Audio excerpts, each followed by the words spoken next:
Chapter 1207. The Kingdom of Liestage, Royal City. In one of the corners of the vast royal city, there was a building. From the outside, there was almost nothing out of the ordinary about this building. However, in this building, at this time, the biggest dark side of the kingdom was gathered. In a room that looked like a meeting room, there were 8 people sitting around a round table. Some were young girls in their prime. Some were men in their prime. Some were old men who had been through a lot. Some were middle-aged men who were neither too old nor too young. In this group of people, the 8 people were all doing their own things. Some were looking at the documents in their hands. Some were talking to the subordinates who were on standby behind them. Some of them were pressing a finger to their temples. It was obvious that they were using the message magic to communicate with someone in a faraway place. Some of them, however, were fiddling with precious-looking magic tools, having a lot of fun playing with them. Undoubtedly, they were sitting at the same table, but these people did not even look at the others. All of them were doing their own things. Such a strange atmosphere and scene, in the eyes of the subordinates who were on standby, it was as if they were used to it, as if it was a matter of course. In fact, if it was a matter of course, it was indeed a matter of course.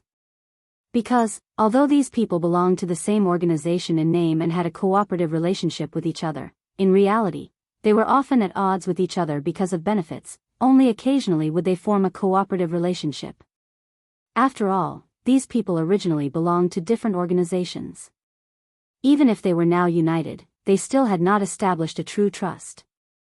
The reason why they would attend the collective meeting in the royal city on a fixed date was because, if they did not attend, it would bring a lot of trouble. In fact, those who did not attend this meeting would be considered a possible traitor, and thus become the target of a purge. Therefore, even under such a dangerous situation, these people still hurried to the imperial city just to attend the meeting. Among them, there was such a woman. The color of her skin was a sickly white, the clothes she wore were also white, there was a snake tattoo from her hand to her shoulder, and there was also purple eyeshadow and purple lipstick. One look and you could tell that she was not an innocent girl. The woman's name was Hilma. Like the others, Hilma didn't have any intention of conversing or interacting with the other 7 people sitting at the same table. Instead, she was reading a document in her hand while biting on a pipe and exhaling smoke. At a certain moment, Hilma suddenly frowned and pressed a finger to her temple. That was a sign that he had received a message. Then, Hilma's expression changed, becoming extremely gloomy. The 7 people who didn't seem to be conversing with the rest of the people sitting at the same table all cast their eyes on Hilma, proving that they were indeed paying attention to their surroundings. One of the men even spat out a deep voice at Hilma. What? Did something happen? The one who asked was a bald man with half of his face tattooed with a beast.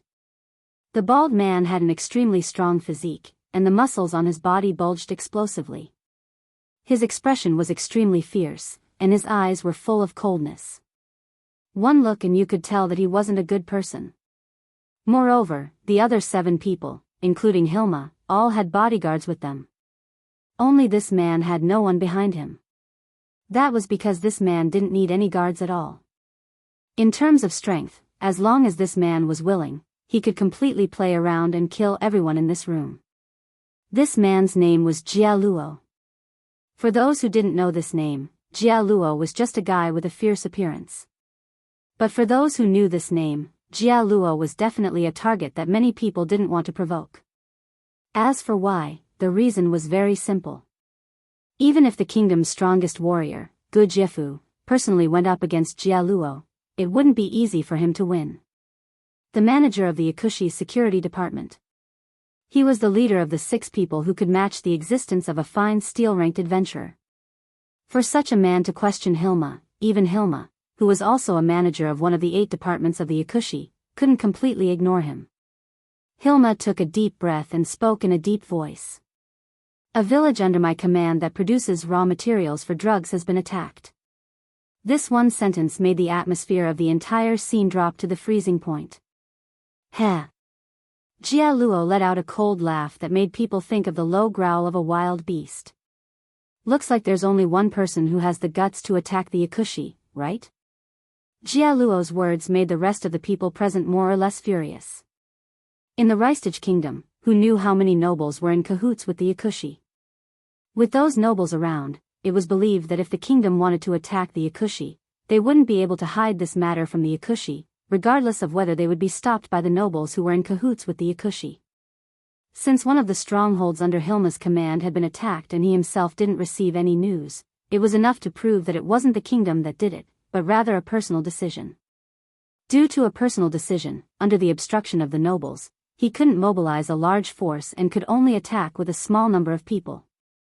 In the end, he was still able to successfully destroy one of the strongholds under the Yakushi's department. There weren't many people who had such ability. It's that group of women from the Wild Rose, right? Hilma closed his eyes and bit on the pipe again. He took a puff, exhaled the smoke, and spoke softly. Then, there's only one person who can get the Wild Rose to take action, and only that person would be so scheming to get rid of us. Why do you have to go against us instead of being a princess? Jia Luo cracked his mouth open and laughed. Very well, if there's a chance, I'll help you kill that woman. No, I'll capture her. With the title of Gold, the most beautiful princess in the kingdom, I'm sure she can be sold for a good price. The rest of the people also sneered with anger. Lana was indeed an existence that the Yakushi couldn't wait to get rid of. That princess had abolished the slavery system and had always wanted to get rid of the Yakushi, who was a threat to the entire kingdom, causing a lot of damage to the Yakushi. If there was a chance, it was believed that everyone present wouldn't let Lana go. Unfortunately, Lana had always stayed in the royal city and rarely came out. Even the Yakushi couldn't brazenly barge into the royal city to assassinate her. After all, the royal city was guarded by the kingdom's strongest warriors and their direct subordinates. As for Gu Jiefu, it was believed that anyone who had heard of his name would be afraid of him, including Jia Luo. However, they can only do something to some of the strongholds under our command. They can't do anything to us. Jia Luo curled his lips in disdain. It's just 1 or 2 strongholds. If you like them, just give them to them. Just 1 or 2 strongholds? Hilma glanced at Jia Luo. If it were you, would you be so willing to have one of your strongholds destroyed? Humph, Jia Luo smiled nonchalantly. If it was before, perhaps I would really be angry. But after I'm done with this business, 1 or 2 strongholds won't be a problem at all. In an instant, everyone's interest was piqued. Seeing this, Jia Luo didn't hide anything and said bluntly. I've received news that there's a decent prey in the royal city selling large amounts of stainless steel through different channels. The profit is not small.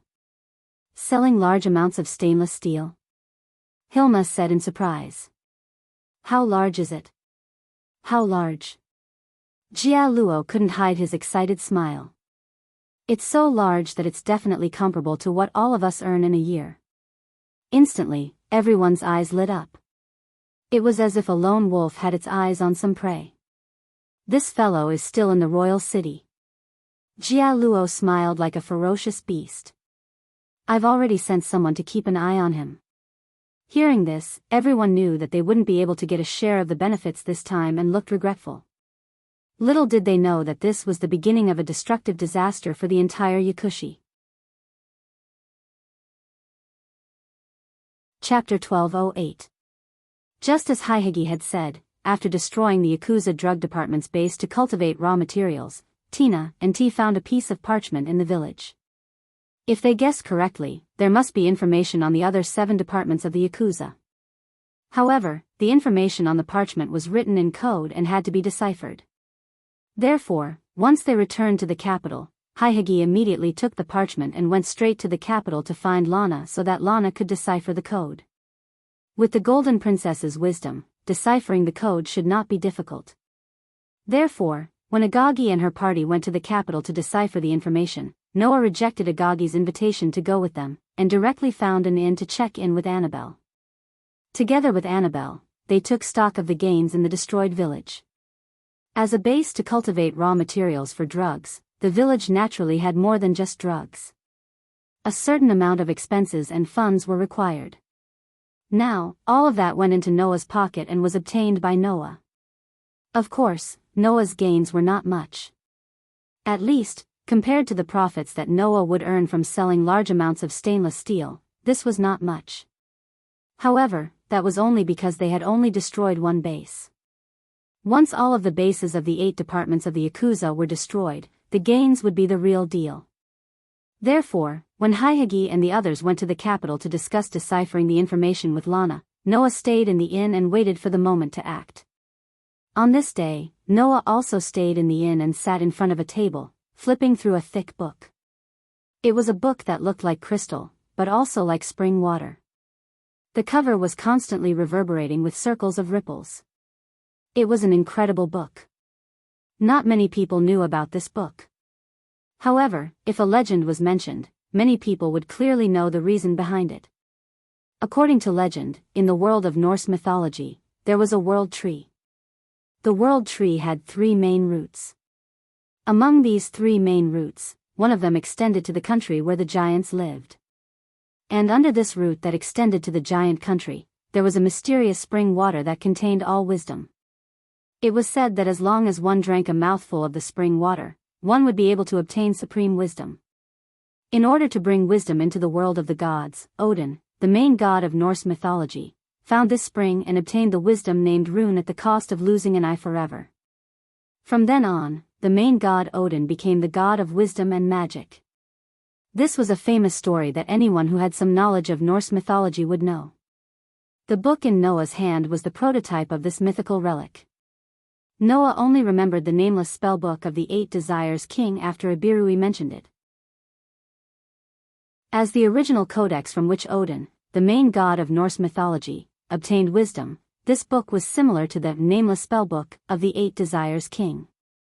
The nameless spellbook of the 8 Desires King could record all magic in the world. The book in Noah's hands also had the power to record all magic in the world. Even if it was a newly developed magic, it was fine. Just like the nameless spellbook, this relic could automatically record newly developed magic spells into it, becoming a relic that truly recorded all magic spells in the world. However, this book could only record magic in the world of the shaped moon, but it could not record magic that could lead to the source. Noah took the book out because he was curious. Could this relic record the magic of the other worlds as well as the magic of the other worlds besides the shaped moon world? If it could, then this book would be very useful. After all, in this world, there were many magical effects that attracted Noah. For example, teleportation magic that could allow people to move in an instant and play the role of teleportation. For example, resurrection magic that could allow people to come back from the dead and reduce the threat of death to the minimum. If he could learn these magic, it would be very useful even for Noah. Moreover, Noah was also very interested in the super magic that did not exist in this world and was only mentioned in Yggdrasil. In this world, humans could only use magic up to the 6th level. Magic above the 7th level belonged to the realm of legends. As for super magic, it was possible that even the nameless spellbook of the 8 Desires King did not have records of it. As for how powerful super magic was, Noah could not give an accurate estimate because he had not seen it with his own eyes. However, if he were to make a conservative estimate, it would not be weaker than Noah's 3 great super magic. Therefore, Noah was still somewhat interested. Unfortunately, there was no such thing in this world. Noah, who was flipping through the incredible book, silently closed it at some point and sighed. Sure enough, it's impossible to record magic and magic from other worlds. Or rather, it was more reasonable. If magic and magic from other worlds could be automatically recorded, then this incredible book would definitely not be just a relic. Forget it, what is there is, and what is not is not. Although many of the magic in this world are very magical and helpful to me, it doesn't make much sense to me in terms of the degree of improvement of my strength. I don't need to feel regretful. Noah casually tossed this matter to the back of his mind and casually threw away the incredible book in his hand. A golden ripple suddenly fluctuated out of the space, swallowing the incredible book, and then slowly disappearing. It was not until this time that Annabelle, who had been quietly waiting by the side, came to Noah with a cup of black tea, and spoke respectfully. Sir Noah, please have some tea. Thank you, Annabelle. Noah smiled slightly, took the black tea handed over by Annabelle very naturally, and took a sip. At this moment, there was a knock on the door of the room. Noah stopped drinking tea and looked in the direction of the door. Annabelle immediately stepped forward and opened the door. The next moment, a group of people appeared in front of Noah and Annabelle together. The leader was a fat man. The man was wearing what seemed to be a uniform, and there was a badge that reflected a bronze brilliance hanging on his chest. His ruddy face was full of fat, and there was an oily luster on it. Behind this fat man, there were 4 people standing. There were 4 armored men with spears in their hands. Seeing the 4 people holding spears and wearing armor, Noah frowned. Because in the kingdom, only the kingdom's soldiers would appear in such attire. Why would a fat man with the kingdom's soldiers look for Noah? Before Noah could think of anything, Annabelle's cold gaze swept across the group of people and said so. Who are you? As always, except for Noah, Annabelle was so indifferent to any human. However, the fat man with the 4 soldiers couldn't care less about that. This was because when he saw Annabelle's astonishing beauty, the fat man's face was stunned. Then, his entire expression became slightly obscene. That look was simply as if he wanted to lick Annabelle all over. His behavior naturally made Annabelle's eyes show some murderous intent. However, before that, the chubby man pretended to be serious and coughed once. He used a sharp voice that caused people to frown and said this sentence with a slightly off-pitch voice. I'm the royal city's patrol officer, Staven. The words of the fat man named Staven made Noah's brows furrow deeper. The so-called royal city's patrol officer referred to a public official who protected the security of the royal city, which was also the boss of the guards in charge of patrolling the city. The scope of authority was quite extensive. Why would such an patrol officer in charge of the security of the royal city suddenly come to the door? Ignoring Noah's question, the man who called himself Staven said to Annabelle with his chest puffed out. This should be Noah Doria's residence, right? Hearing that, Noah narrowed his eyes. He didn't come with good intentions. Chapter 1209. What Annabelle didn't know was that the visit of this patrol officer named Staffen had already been labeled as a hostile visitor by her master. However, Annabelle had the same idea. Seeing that Staffen was pretending to be serious, but his pair of eyes frequently swept back and forth on her body with a somewhat obscene look, Annabelle didn't think that such a person would come to invite Noah to have a meal together. At that moment, Annabelle planned to drive all these people away without hesitation. However, before that, Noah's voice slowly echoed in the room. Annabelle, let him in. Yes. Annabelle responded without any hesitation, and dodged to the side, giving way to the door, and spoke coldly without even looking at Staffen. My master wants you to go in. Hearing this, Staffen was stunned, and then the obscene look in his eyes turned into outright jealousy. If it were any other time, if someone dared to speak to Staffen in such a rude tone, Staffen would have already lost his temper. Now, the reason why Staffen didn't lose his temper was not that he had become magnanimous, but that he was blinded by jealousy. As for the reason for jealousy, it couldn't be simpler. A mere businessman can actually have such an outrageously beautiful subordinate. It's really unfair. Annabelle's statement of, my master, clearly explained her relationship with Noah. Looking at Annabelle's frosty expression, but she still didn't lose her beauty, and instead added a bit of the temperament of an ice beauty, Staffen's heart really became itchy. If there's a chance, with this thought, the fat on Staffen's face piled up into an expression that couldn't be more fake. Then he walked into the room with his head held high. The group of soldiers behind Staffen just wanted to follow in, but Annabelle blocked the door in a flash. Glancing at the soldiers who were stunned, Annabelle spoke with a blank expression. Sir, Noah didn't let you follow in. The soldiers were speechless. However, that's true.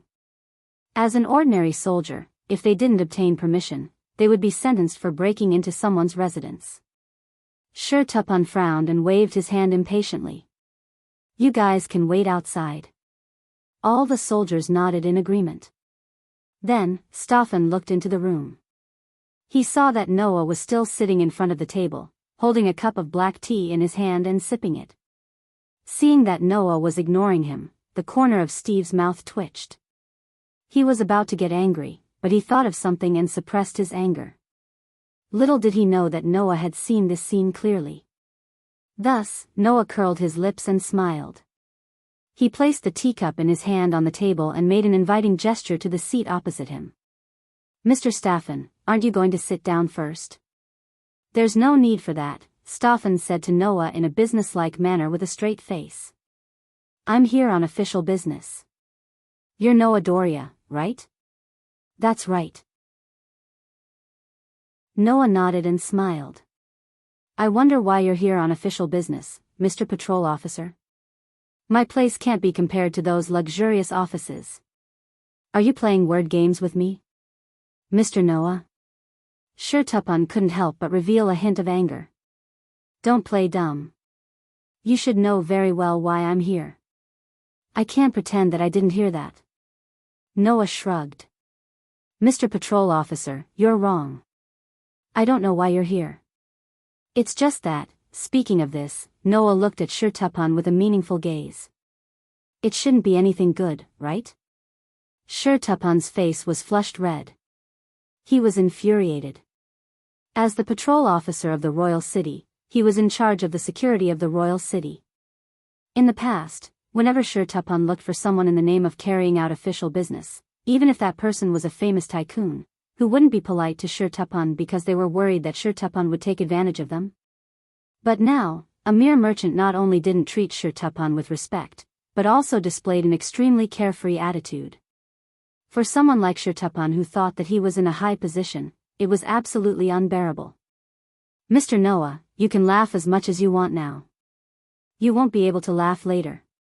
Shirtupan's tone became firm as he shouted at Noah. "As far as we know, Mr. Noah seems to have been selling a large amount of steel in the royal city recently. Is that true?" "That's true." Noah nodded nonchalantly.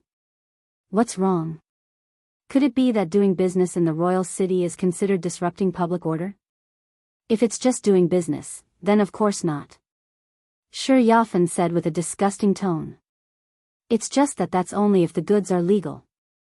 Hearing this, Noah roughly understood what Shirtupan was trying to say.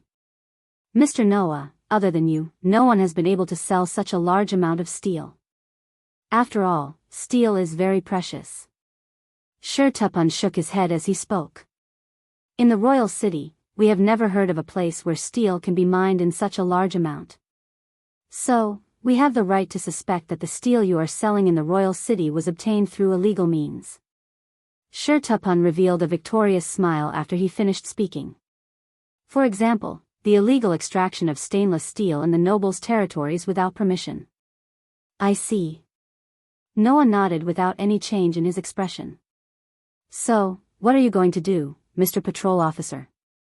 "Investigate, of course," Shirtupan said matter-of-factly. "Please come with us and accept our investigation." Shirtupan, who was speaking, did not notice. Behind him, Annabelle slowly placed her hand on the hilt of the sword at her waist. If Noah did not stop her, it would only take a second for Shirtupan's head to come in contact with the ground along with a large amount of blood. In this regard, Noah only looked at Shirtupan's victorious face as if he wanted to see through Shirtupan's thoughts. After a while, he suddenly smiled. "I understand." Noah stood up and spoke indifferently. "Then, I will go with you, Mr. Patrol Officer." Hearing this, Shirtupan revealed a victorious smile. Annabelle silently put her sword back into the sheath at her waist. However, the way she looked at Shirtupan was as if she was looking at a dead person. There was no emotion in her eyes. After that, under Shirtupan's lead, Noah and Annabelle walked out of the hotel together. There was a soldier standing around them, as if to protect them and also as if to escort them as they walked into the depths of the imperial city. However, halfway through the main street, Shirtupan suddenly turned into a dark alley and continued to walk forward as if nothing had happened. "Sir Noah," Annabelle said softly. However, before she could continue, Noah raised his hand and interrupted her. "Don't worry," Noah said concisely. I have my own plans. Annabelle muttered to herself for a while, then nodded and did not say anything else. Just like that, under Shirtupan's lead, the group walked quite a distance. It was not until 30 minutes later that the destination came into view. Instead of calling it a destination, it was more like a towering wall that appeared in Noah's eyes. The wall completely isolated the inner and outer space, forming a heavy atmosphere. That atmosphere made people think of a prison, not an important administrative area. Shirtupan didn't seem to care about Noah's thoughts at all. He continued to walk forward, and it didn't take long for him to find a lattice-shaped door in the corner of the wall. We're here. Shirtupan turned his head at this time and looked at Noah patiently. Please come in with us, Mr. Noah. Looking at Shirtupan, it seemed that if Noah didn't go in, he would immediately send someone to take Noah in. However, Noah's performance was different from what Shirtupan imagined. Noah ignored Staven, or rather, it was as if Staven was no longer of any use. Noah ignored him and walked through the door. A courtyard appeared in front of Noah. Chapter 12:10. The courtyard that appeared in front of Noah's eyes was not like the dark alleys he was in. It gave off a gloomy atmosphere. The trees were trimmed neatly and tidily. The ground was also swept clean. In such a courtyard, there was a small path that extended from the door Noah was in. It was directly connected to an open space that looked like a training ground. The ground was covered with hard stone bricks. On that open space, a group of about 30 people were either sitting or standing. They were looking in the direction of the door, and their gazes on Noah were full of evil intentions. Bang! Almost at the same time, a loud sound of a door closing reverberated behind Noah. He did not need to turn his head to know that the door at the entrance had been closed. Looking around, one by one, people who had been hiding in unknown places slowly walked out from all directions. They all had the same malicious smile on their faces as the people in the open space. In other words, at this moment, the entire courtyard was surrounded by people who looked extremely violent. In the center of the encirclement were Noah and Annabelle. As for Starvan, he walked forward with his head held high under the protection of the violent people around him. He walked past Noah with his head held high. He did not even look at Noah, as if he would feel that he was not ostentatious enough. It really reminded one of the idiom, the fox uses the tiger's might to intimidate others. In such a manner, Staffan finally walked to the side of a man. He was bald, with explosive muscles all over his body and a beast tattoo on his face. He was exuding a ferocious aura from head to toe. Mr. Jialuo. Staffan showed a fawning smile to the bald man. I've brought him to you. You've done well. The man named Jialuo smiled satisfactorily. Don't worry, I'll put in a good word for you in front of those aristocrats. I'll let you know that cooperating with the Yakuza is definitely beneficial and harmless. Thank you, Mr. Jialuo. Staffan was instantly overjoyed and nodded repeatedly. Instead, it was Noah who raised his eyebrows and looked at Jialuo with a different gaze. You're from the Yakuza? To be more precise, you should say that we're from the Yakuza's security department. Jialuo grinned. And I'm the manager of the Yakuza's security department, Jialuo. Security department? Noah was a little surprised and looked at the people around him. So you're saying that there's a 6-armed centipede that's rumored to be comparable to a fine steel adventurer here? You know quite a lot. Jialuo was also a little surprised, and spread his hands. Since they've already named you, then come out and meet our big client. As soon as he finished speaking, 5 people walked out from the crowd behind Jialuo and stood behind him. Standing on the far left was a man wearing a black robe with a hood. The lower hem of the robe was embroidered with a flame-like pattern with bright red threads. The face under the hood could not be seen, and there was not a trace of life on his body. He was a very strange person. I'm Daiwanok. Beside the black-robed Yakuza was a woman wearing a thin silk robe, with gold rings on her wrists and ankles, and 6 scimitars hanging from her belt. I'm Adeline. Standing next to the woman who called herself Estrian was a handsome man in a brocade robe with a vest and coat embroidered with gold thread, and a thin sword in his hand. I'm Momvest. Standing beside the self-proclaimed Mambest was a warrior with a sword firmly sheathed in his scabbard, protected by a full-body armor without any decorations. I'm Peshlian. As for the man who called himself Peshlian, on the rightmost side, there was a man with pale skin, sharp eyes, and thin cheeks. He looked like a bird of prey. I'm Dune Lunt. The 5 people who reported their names stood behind Jialuo, making him look like an artist who was showing off his work that he was proud of. He spread his arms and laughed loudly. Together with me and Jialuo, we are the strongest people in the Yakuza's security department's 6 arms. Following Jialuo's laughter, the other 5 people also raised their heads and puffed out their chests, obviously feeling proud. However, 6 Arms Group did not notice. In front, Noah's gaze swept across 6 Arms Group one by one. After a while, the corners of his mouth lifted slightly, and he muttered to himself. I've searched high and low for it, only to find it by sheer luck. Noah did not expect that the strongest group of thugs in the Yakuza would actually send themselves to his doorstep. There was really nothing better than this. Therefore, Noah laughed, laughing very happily.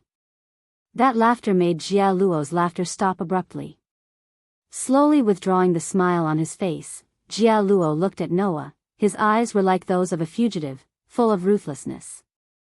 Kid, you've been tricked into coming here, and you can still laugh? Why can't I laugh? Noah shrugged and glanced at Stoffen. If I really only found out now that I've been tricked, perhaps I would be very surprised. However, I'll have to trouble you to find someone with better means to trick me next time. Let that pig over there strut around in front of me. If it weren't for my patience, I would have laughed my lungs out long ago. You. What did you say? Stoffen's fat face instantly turned the color of a pig's liver due to his anger. You said I'm a pig? What? Don't tell me that people in this world don't have the habit of calling those who are so stupid that they have no bottom line as pigs. Noah laughed out loud. Moreover, not only is your brain as stupid as a pig, even the fat on your body is no different from a pig's. Then, if you're not a pig, what is a pig? You. Stoffen was so angry that his hand trembled as he pointed at Noah. Jialuo, on the other hand, stared at Noah and laughed coldly. So, you knew from the beginning that you'd been tricked? I had no choice. Noah suddenly smiled. Who asked that pig over there to say that the steel I was selling was illegally mined? Oh. Jialuo asked curiously. Is there a problem with that? At first glance, there isn't a problem. After all, steel is indeed a very precious metal. No one would be able to obtain such a large amount of steel in one go. However, everyone knows this problem, including those merchants who bought steel from me. Noah looked at Jialuo. Since that's the case, as merchants who value peace, if those fellows weren't certain that my steel came from a clean source, why would they buy from me at the risk of being banned? That's impossible. Stoffen let out a squeal that sounded like a pig being slaughtered. As I said earlier, no one would be able to obtain such a large amount of steel. Since that's the case, how could those merchants be so sure that your steel came from a clean source? That's right. Jialuo also rebutted. If your steel came from a clean source, then why didn't I find out where the steel came from and how it was transported to the capital when I investigated beforehand? Just because it came from a clean source doesn't mean that everything has to be revealed. Noah pursed his lips. As long as there's someone who can absolutely guarantee that the steel is clean, and this guarantee is approved by the king, wouldn't that be enough? Wah. Jialuo and Stoffen were both stunned. Do you understand now? Noah said with a half-smile. I have someone above me. Moreover, this person is extremely important in the kingdom. With him as my guarantor, those soldiers won't foolishly come to me and say that my things are unclean and that they need to be investigated. Unless. Noah looked at Stoffen, whose face had completely darkened, and said sarcastically. Unless that person didn't receive a report of an illegal transaction at all, and used this as an excuse to make me obedient for personal reasons. Staffan's lips trembled. Evidently, Noah had hit the nail on the head. As for Jia Luo, he started clapping. I see, we really didn't think of this.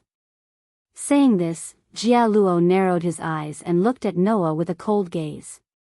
Since you know that you've been deceived, you still dare to come along? What are you relying on? Noah didn't answer his question.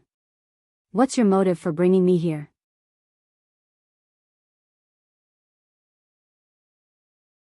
Chapter 12:11. Noah's words caused Jia Luo's eyebrows to twitch slightly as he said this with a hidden meaning. He seemed to be implying something as he said, Kid, don't you know what kind of business we, the Hatchy Fingers, do? What kind of business? Noah also raised his eyebrows, but replied nonchalantly. I heard that the Hatchy Fingers has 8 departments that are involved in different businesses, including slave trading, assassination, smuggling, theft, drug dealing, bodyguarding, finance, and gambling. There are a total of 8 types of businesses, each of which can't see the light of day. That's right. Jia Luo didn't seem to mind Noah's sarcasm as he continued speaking. And the business that we, the Hatchy Fingers Security Department, are in charge of is bodyguarding. Bodyguards? Noah looked around at the criminals with malicious smiles on their faces. He couldn't help but twitch his mouth. And then? What does that have to do with you bringing me to this place? Didn't I say just now? You're our big client, right? Jia Luo stretched out a hand and clenched it into a fist bit by bit as if he was pulling a finger. That hand made cracking sounds as he grinned. You've sold so much steel, I'm sure you've earned quite a bit. In the eyes of many, you're a fat sheep that can't get any fatter. Furthermore, the security of the kingdom isn't very good. Kid, don't tell me you've never thought of hiring some bodyguards. Hearing this, Noah narrowed his eyes. He finally understood Jia Luo's motive. Simply put, this guy wanted to collect the so-called protection fee from Noah. Furthermore, it was the type that couldn't be resisted. Since you know about the 6 arms, then you should also know about our capabilities, right? Jia Luo grinned maliciously at Noah. As long as you cooperate with me, I guarantee that your future path will be very smooth. No one will have any ideas about you. How about that? Oh. Noah's expression didn't change as he replied indifferently. Then, how much do I have to pay to hire the Hatchy Fingers Security Department? Not much. Jia Luo looked straight at Noah, his eyes revealing the ferocity of a ferocious beast staring at its prey. How much did you earn in the capital? I want 80% of it. Consider it a friendly price. As soon as these words were said, the surrounding outlaws immediately laughed one by one. On the other side, although Staffan was still enraged by Noah's words, he felt that his hatred had been vented. 80%? That wasn't a collaboration at all, but exploitation, right? With the amount of steel that Noah sold, 80% of the profits was enough to buy 1 or 2 pieces of land, not to mention hiring bodyguards. Under such circumstances, did Jia Luo intend to take away 80%? Even asking for an exorbitant price was not enough to describe his greed. Noah knew this, Stark knew this, and Jia Luo himself naturally knew this as well. However, Jia Luo had never thought of hiding anything. What? Can't accept it? Jia Luo sneered. It's best if you accept it. That way, you can at least take the remaining 20% and return home safely. There was no need to confirm what he meant. Jia Luo gave Noah only 2 choices. One was to obediently hand over the 80% of the profits from selling the steel. In that case, Noah would be able to take the remaining 20% and leave the imperial city safely. The other was to reject the so-called collaboration. That way, everyone present could guarantee that when night fell, a person selling steel in large quantities would disappear without a trace, and all the money he earned would go into Jia Luo's pocket. That was all there was to it. This was the Hatchy Fingers. They were the largest criminal syndicate in the kingdom of Yestage. The surrounding atmosphere suddenly became sinister due to Jia Luo's undisguised malice. The repulsive outlaws slowly took a step closer to Noah with sinister smiles on their faces. Stark, on the other hand, took a step back and looked at Noah with delight in his eyes. Jia Luo, on the other hand, stood motionless with the other 5 members of the 6 arms. They had cold smiles on their faces, looking as if they had Noah in their grasp. If it had been anyone else, even Gu Jiefu, in such a situation, they would have felt a sense of despair. The guards of the Hatchy Fingers were the hired thugs of the largest criminal syndicate in the kingdom. It was definitely possible to say that there were many experts within. At least, there wasn't a single person in this courtyard who was below level 10. The weakest one was comparable to a silver-level adventurer. Furthermore, the 6 arms led by Jia Luo were all existences comparable to the highest level adventurers of the fine steel level. They were at least level 29. Even Gu Jiefu would have to bear a grudge against all the members of the 6 arms.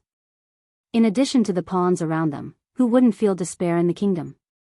Unfortunately, in the face of such a situation, Noah only looked at Jia Luo in front of him. After a while, he finally sighed and said this. Ignorance is definitely not a mistake, but when ignorance reaches a certain level, even if it's not a mistake, it's so stupid that it's laughable. The cold smile on Jia Luo's face froze slightly. He slowly withdrew it, and a murderous look appeared in his eyes. Kid, are you courting death? Noah glanced at Jia Luo. Then, he suddenly smiled as if he had thought of something. Do you really want me to hire you as my bodyguards? Huh. Jia Luo's expression darkened, and there was some anger in his tone. We've already come to this point. What else do you want to say? I want to say that it's not impossible to hire you as my bodyguards, Noah said as he spread out his hands. However, you also said that the kingdom's security isn't good. Since I want to hire bodyguards, I don't need those incompetent idiots. So? Jia Luo was so angry that he laughed. Are you saying that we're all incompetent idiots in your eyes? Because of his fury, Jia Luo's body was already erupting with an extremely ferocious aura. He was like a terrifying beast, incomparably frightening. It wasn't just Jia Luo. Even the rest of the 6 arms people had faces full of anger, and their bodies more or less released an astonishing aura. However, in the face of that ferocious aura that was enough to make an ordinary person's legs go soft, Noah's expression was calm as he continued to speak. Whether we're incompetent idiots or not, we'll know once we give it a try. After saying that, Noah ignored the furious looks on Jia Luo's and the rest's faces and spoke indifferently without turning his head. Annabelle. Yes. Annabelle looked as if she had been waiting for Noah's call for a long time. She raised her head and walked in front of Noah with a frosty expression. Looking at the cold-faced Annabelle, the surrounding outlaws were startled at first, but soon after, their faces revealed an evil expression at the same time. That expression was simply as if they were looking at a delicious meal. Only Jia Luo looked at Noah with a gloomy expression and spoke in a deep voice. What exactly do you want? From Jia Luo's incomparably gloomy expression and extremely oppressive voice, it could be felt that this underworld leader was about to reach the limit of his patience. Unfortunately, Noah was still trampling on this limit. This is my follower. As for her name, there's no need to specifically say. Noah faintly smiled. As you can see, my safety is in Annabelle's charge. What you want to snatch away is her job. Since that's the case, I'll give you a chance. Noah pointed at Annabelle and spoke with a mocking expression. As long as you can defeat my follower, I'll do as you wish and obediently offer you what you want. Moreover, it's not just 80%, but 100% of everything. The entire crowd suddenly went silent. Ha. Ha ha ha. Ha ha ha ha. Jia Luo suddenly laughed out loud. There wasn't the slightest bit of amusement in that laughter. There was only anger that made one's heart tremble. Very good, boy. You successfully angered me. Jia Luo roared. Since that's the case, I'll first torture this woman, then cut you into 1,000 pieces, and then throw you all into the dungeon to feed the worms. Jia Luo's words elicited a reaction from Annabelle. Worms? Annabelle suddenly raised her head, her eyes surging with an astonishingly cold light. To me, you're all worms, a group of inferior human beings.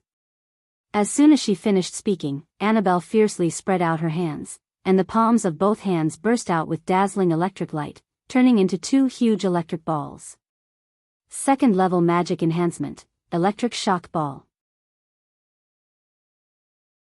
The next moment, the violent electric balls shot out and landed directly in the courtyard. Bang! The sound of an explosion resounded.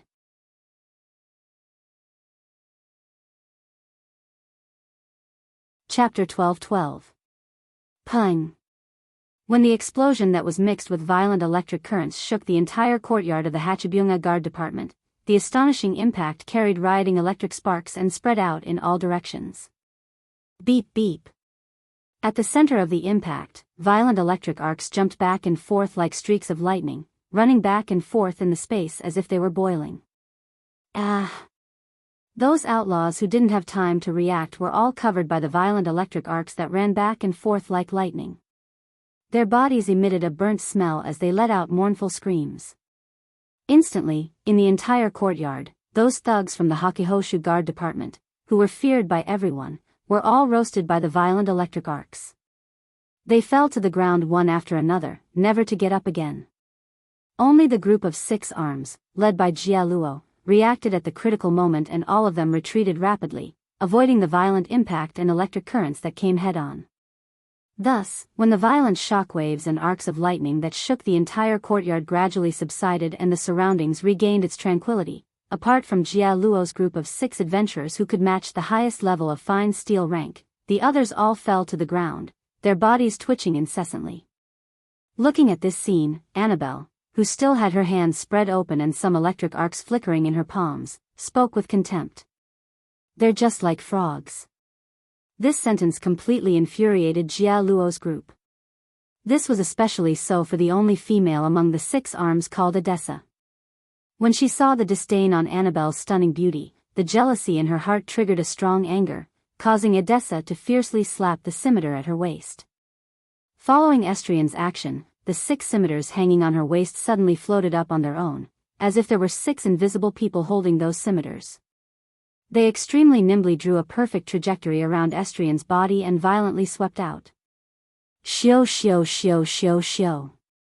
The scimitars that were flickering with a deadly cold light cut through the space, and with a sharp sound, they mercilessly slashed at Annabelle from 6 completely different directions.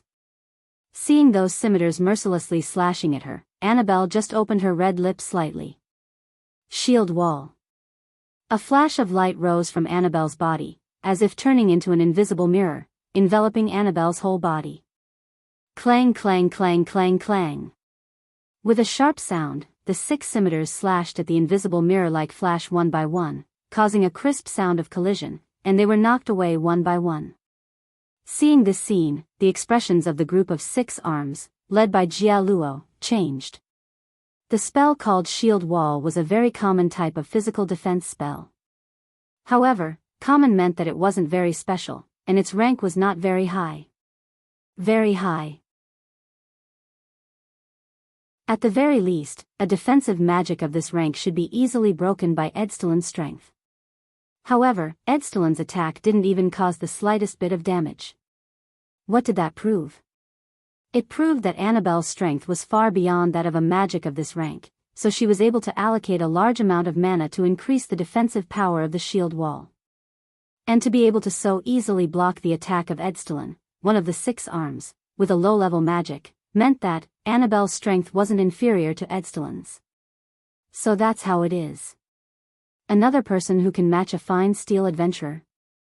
Jia Luo's face was gloomy. This is what you're counting on? Jia Luo stared at Annabelle, and after adjusting his body slightly, he abruptly stomped his feet on the ground. With a loud bang, Jia Luo seemed to have turned into a ferocious beast, charging straight at Annabelle. Then let me show you who's the useless idiot. After saying that, Jia Luo was in midair, but he clenched his fist fiercely. The muscles on his arm bulged explosively, and even ferocious blue veins appeared. he suddenly punched at Annabelle. Wherever the fist passed, the air waves in the surrounding space rolled back and forth, bringing about a sonic boom. The momentum was not small. It was just an ordinary punch, but it was able to reach such a level. Noah's eyes flashed as he watched from behind. A warrior monk? That's right. Jia Luo's profession was a warrior monk. Moreover, he was a powerful warrior monk who had at least trained his body to the extent of being as hard as mithril. Therefore, if Annabelle used the shield wall to defend against this punch, it would definitely be shattered in an instant, and she would even be severely injured. Knowing this, Annabelle still didn't move an inch. She only looked at the approaching Jia Luo with a ferocious expression, and slowly extended a finger. Lightning strike. A dazzling electric arc suddenly flickered from the tip of Annabelle's finger. Finally, like lightning, it shot violently at Jia Luo, who was still in midair. A trifling third-rank spell. Jia Luo roared angrily. Don't underestimate me.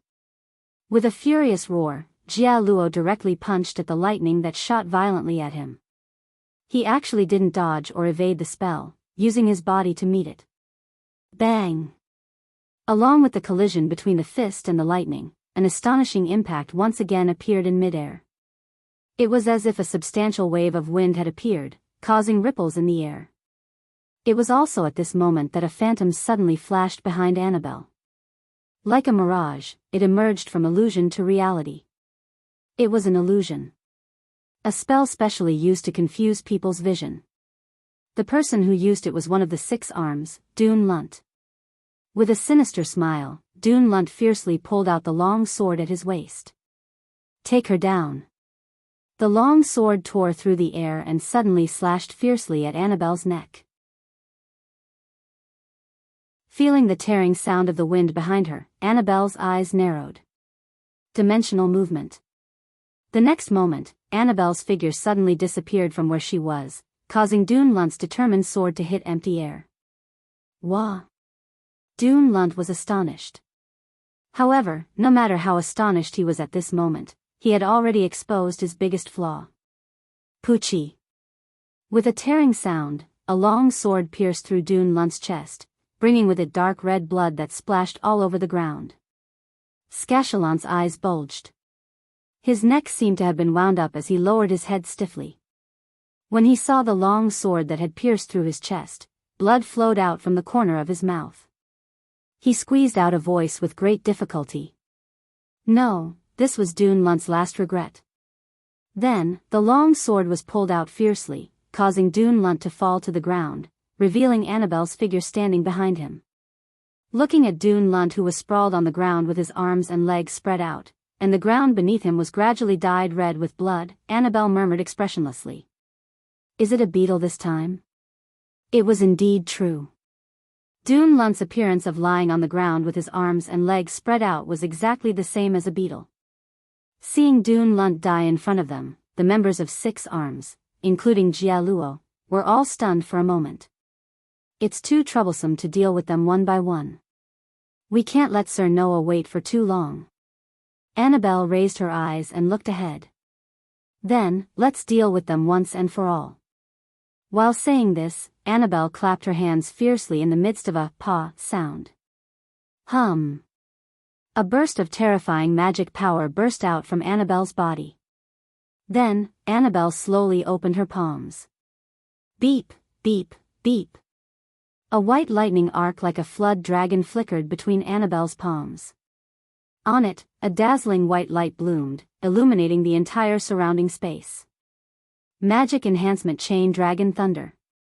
In the next instant, a white arc of lightning shot up into the sky from Annabelle's palm, hovering in the air.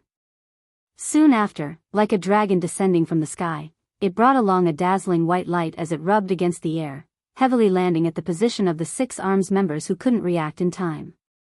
Boom! A thunderous sound resounded through the sky.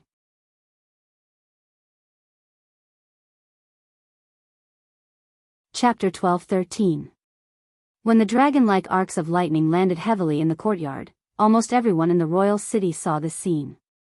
However, in the eyes of others, it was nothing more than a bolt of lightning.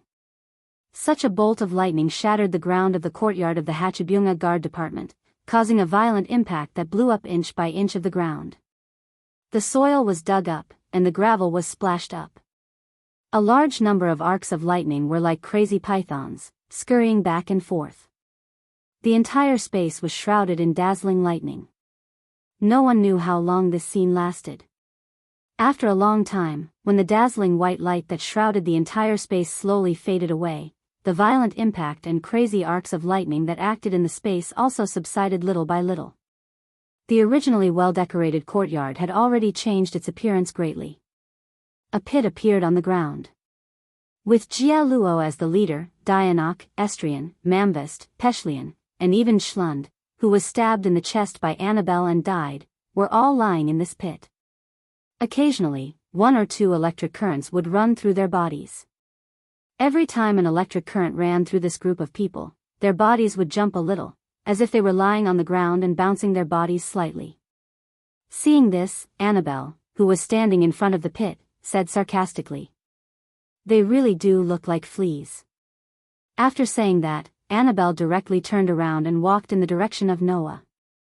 From the beginning to the end, it could be said that Annabelle didn't look directly at the group of strong people who were said to be comparable to the highest level of human fine steel adventurers. Under such circumstances, from the time Noah sent Annabelle to fight, to the time when the strongest fighters of the Hatchibyunga Guard were all defeated, the whole process didn't even take 5 minutes. In just 5 minutes, even Gu Jiefu, who had the title of the strongest warrior in the kingdom, and Sangxiang, who was also a fine steel adventurer, had to pay attention to 6 arms, but in Annabelle's hands, they were easily defeated. The reason was very simple. The magic that Annabelle used was called Chain Dragon Lightning, which was magic above the 7th rank. As for magic spells above the 7th level, that was a mythical realm that humans could not touch. Even if Jia Luo and his party were known as elite steel-tier adventurers, as long as they were humans, they could only nurse a grievance when faced with magic that humans were unable to touch. Even if there were 10 more fine steel adventurers, it would still be the same. He believed that if this matter was publicized, 99 out of 100 people would choose to laugh it off and think that it was just a rumor. The remaining one would only be skeptical, right? But for Annabelle, the person in question, this was nothing more than that.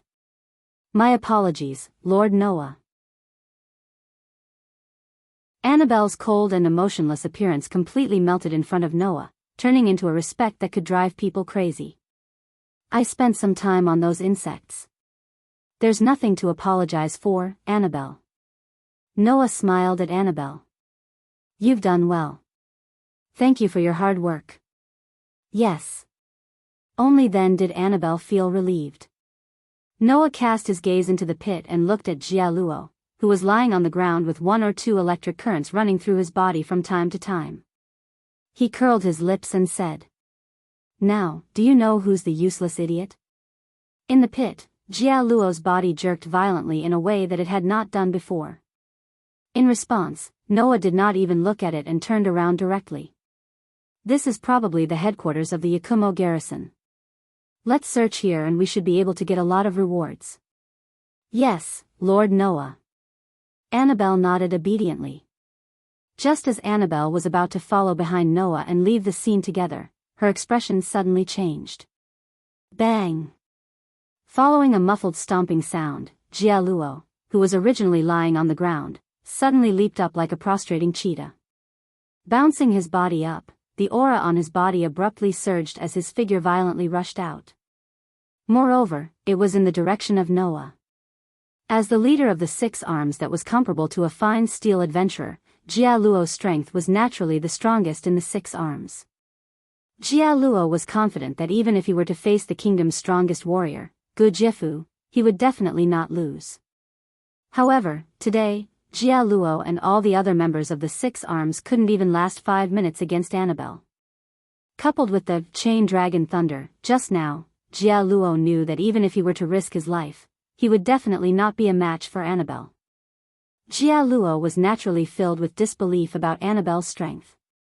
However, compared to disbelief, Jia Luo's heart was filled with hatred for Noah, who had looked down on him from beginning to end and treated him like a fool, making him behave like a clown.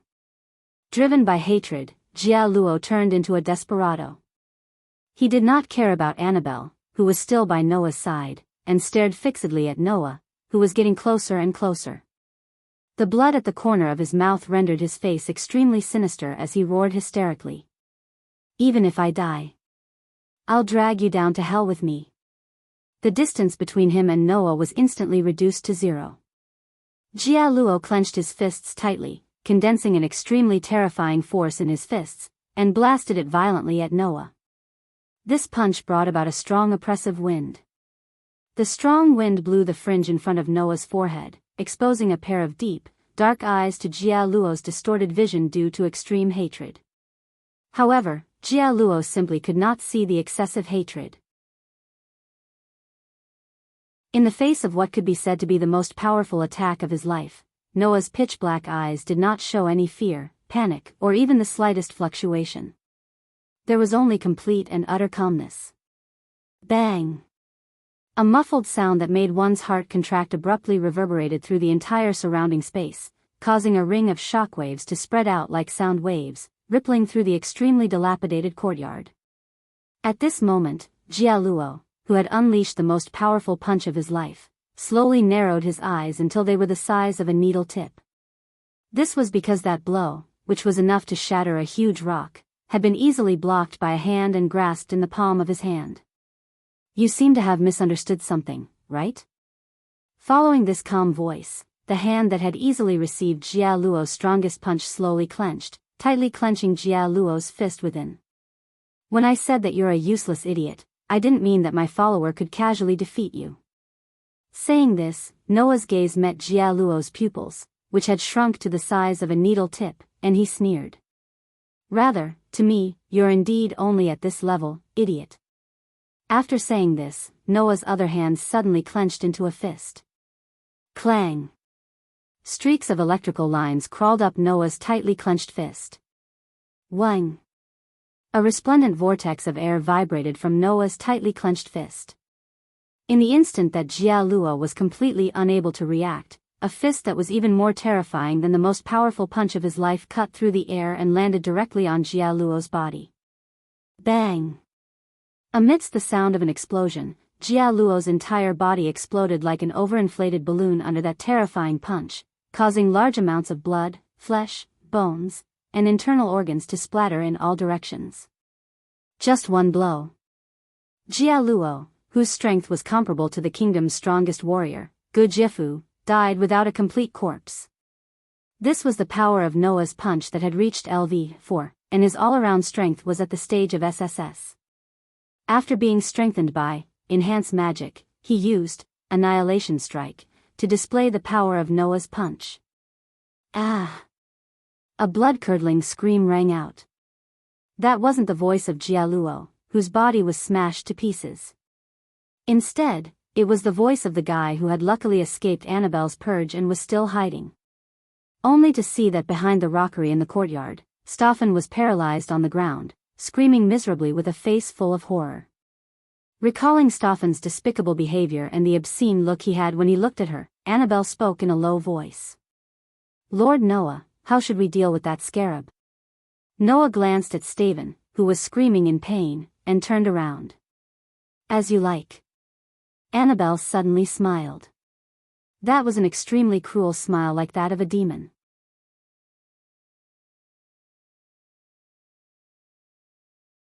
Chapter 12-14.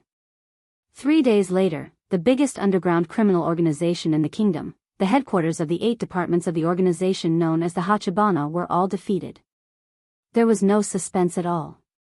As the strongest fighters of the Hachibana, the biggest underground criminal organization, those 6 armed members who were comparable to fine steel-level adventurers had all lost their lives in the hands of Noah and Annabelle. A large number of strong fighters in the Hachibana's security department were also all wiped out by Annabelle's magic on that day. After losing these forces, no matter how deep the Hachibana infiltrated the kingdom, under the situation where even the intelligence of their headquarters had been exposed, it was naturally impossible for them to resist the attacks of the fine steel-level adventurers of the Wild Rose Gang. Therefore, almost on the second day after the intelligence was deciphered, Agagase, Ibirui, Gragland, Hina, T and even Gujiefu's group split into 6 groups, and with the strongest vanguard, they quickly destroyed 6 of the Hachibana's departments. As for the remaining 2 departments, one was sent by Noah and Annabelle to destroy, while the other was the courtyard where Jia Luo and the other members of the security department were at that day. Since Noah had already taken care of it, there was no need to destroy it. Therefore, in just 3 days, the headquarters of the 8 departments of the Hachibana were all defeated. And just like Agage's plan from the start. After the 8 headquarters of the Hachibana were all defeated, the panicking managers of the departments could only helplessly seek help from the nobles who were in cahoots with them. In the end, Princess Lana, who had been keeping an eye on the nobles, successfully followed the vine and found the locations of the managers of the other 7 departments other than Jia Luo. Then, the people of the Wild Rose Gang acted and took down all of them. At this point, the Hachibana, the biggest underground criminal organization in the kingdom, was almost completely wiped out. The reason why the word almost was used to describe it was because, other than the headquarters of the 8 departments, the Hachibana definitely had some small strongholds set up in the territories of the other nobles, just like the village where they cultivated the raw materials for the drugs. Those small strongholds had not been wiped out yet. Therefore, even if the managers and headquarters of the 8 departments of the Yakuza were all defeated, the leaders of the remaining small strongholds would still take advantage of their territories, and with the help of the nobles who were in cahoots with them, they could barely maintain their existence. Even so, the power of the Hachibana had been greatly weakened, and its influence on the kingdom had also been greatly reduced. If Princess Lana was smart enough, it shouldn't be difficult to find an opportunity to eliminate these fish that escaped the net. However, that had nothing to do with Noah. According to the agreement, Noah's assistance would only last until the managers and headquarters of the 8 departments of the Yakuza were all captured. If this assistance was maintained until the entire Hachi Fingers was defeated, who knew how long it would take to find all the fish that had escaped the net? Because of this, Haggis and the others weren't so thick-skinned as to ask Noah to stay in the capital for the sake of some fish that slipped through the net.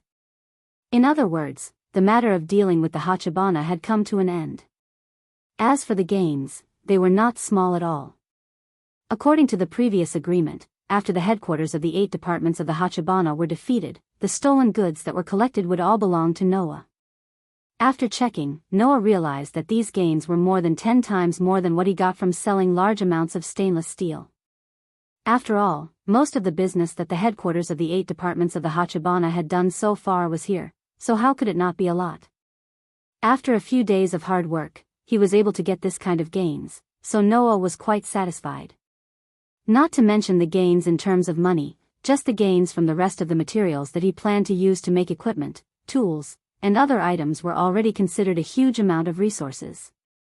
With these, he would definitely be able to make quite a number of magical tools with miraculous effects in the underground tomb of Nasarek, which would be of great help. Originally, Noah only planned to earn some money on this trip to see if he could use it to pay for the maintenance of the underground tomb of Nasarek. Now, with so many unexpected gains, if he was still not satisfied, then he would be too greedy. Under such circumstances, Noah felt that it was time for him to leave the capital and return to the underground tomb of Nasarek. "You're leaving?" In the hall of Gujiefu's mansion, with Gujiefu and Gujiefu as the leaders, a group of powerhouses of the highest level in the kingdom all revealed shocked expressions. "What's so strange about it?" Noah said helplessly. "I came to the capital to do business, and not to settle down. Now that I've achieved my goal, there's nothing strange about leaving here, right? But, if you're leaving, Mr. Noah is planning to return to Yelanter, right?" Gujiefu frowned slightly. Compared to Yelanter, the capital should be more suitable for Mr. Noah to live in, right? Is this place more suitable for people to live in than Yelanter? Noah looked at Gujiefu. Perhaps, as the capital of the kingdom of Restige, this place is indeed more attractive than the cities at the border, but it's not necessarily suitable for people to live in, right? Hearing that, Gujiefu was speechless. It was impossible for Gujiefu not to understand the meaning behind Noah's words. Indeed, compared to the cities at the border, the capital might be more prosperous. But there were too many disputes here. Other things aside, all kinds of nobles were basically gathered in the capital. With the current internal strife in the kingdom, it was impossible for someone like Noah, who had extraordinary powers, not to get involved in these disputes. When the time came, if he were to be involved in the political whirlpool of the kingdom, then the trouble would be huge. Of course, this so-called trouble would depend on Noah's wishes. If Noah wanted to occupy a place in the kingdom, then with Noah's abilities, it would definitely not be difficult for him to make a name for himself here. Unfortunately, Noah did not have that intention at all. Therefore, the disputes in the kingdom were only trouble to Noah. But, isn't this too much of a pity? Gudjefu was sincerely anxious. With Sir Dole's strength, if you are willing to serve the king, then the kingdom's situation will definitely improve a lot. The king has always wanted to meet you, sir. Don't you want to consider it? That's right, Sir Noah. Clem was also present, and he was just as anxious as Gudjefu. Ever since Lady Lana heard about Sir Noah, she has always wanted to meet Sir Noah. Don't you want to consider it, Sir Noah? Gudjefu and Clem's anxiety was not without reason. After interacting with each other for the past few days, everyone present had realized that Noah was unfathomable. At the very least, everyone present knew that Noah had power that surpassed everyone else, but no one knew where the limits of this power were. Even a level 50 super expert like Ibirui could not see the tip of the iceberg of Noah's true strength. Everyone found it hard to imagine just how strong Noah was. If this power could be used by the kingdom, then it would be an unprecedented help. Perhaps, the kingdom's internal and external troubles and the gradual corruption could be improved because of Noah's existence. Come to think of it, who wouldn't be anxious about Noah's departure as long as they truly cared about the kingdom? Not to mention Gudjefu and Clem, even Hagrid tried to persuade him. Sir Noah, please reconsider. Alright, you guys don't need to say any more. Noah shook his head. I have my own home, and I need to return there. There are many people there that I need to take care of. I also need to take care of those troublesome fellows. I can't stay here. Noah's home made everyone speechless. At the same time, it also made Annabelle's expressionless face soften slightly. Because the home that Noah mentioned was undoubtedly the tomb under Nasarick, wasn't it? This time, Hagrid and the others had no choice but to give up. Just like that, Noah's plan to leave the royal city was put on the agenda. Night quietly fell. In the courtyard, Noah raised his head and looked at the bright full moon in the sky. His expression was more or less peaceful. No matter which world it is, the moon will be full sometimes. This sentence was heard by someone who happened to pass by. You say that as if you have been to other worlds. Noah's eyes flashed slightly.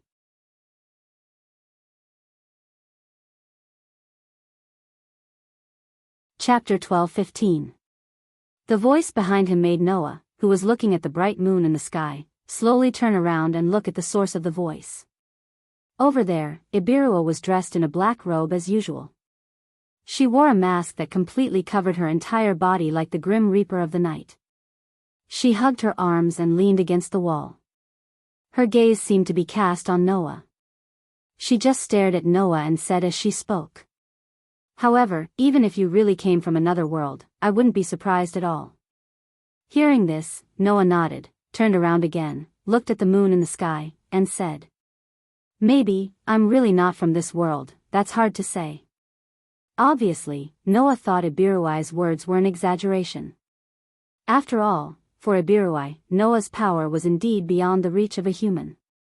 Then, under such circumstances, it wasn't strange for Ibiruai to say such a thing. In view of this, Noah followed Ibiruai's words and half-jokingly told the truth. Noah didn't know this. What Ibiruai said next was very important to Noah.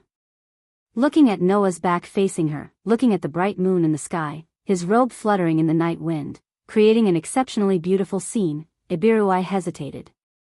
After a while, Ibiruai seemed to have made up her mind and finally asked such a question. Hey, you're not a god, are you? God? Noah turned his head and looked at Ibiruai with some confusion. What is that? You don't know? Could it be that you are not a god? Ibirui asked thoughtfully.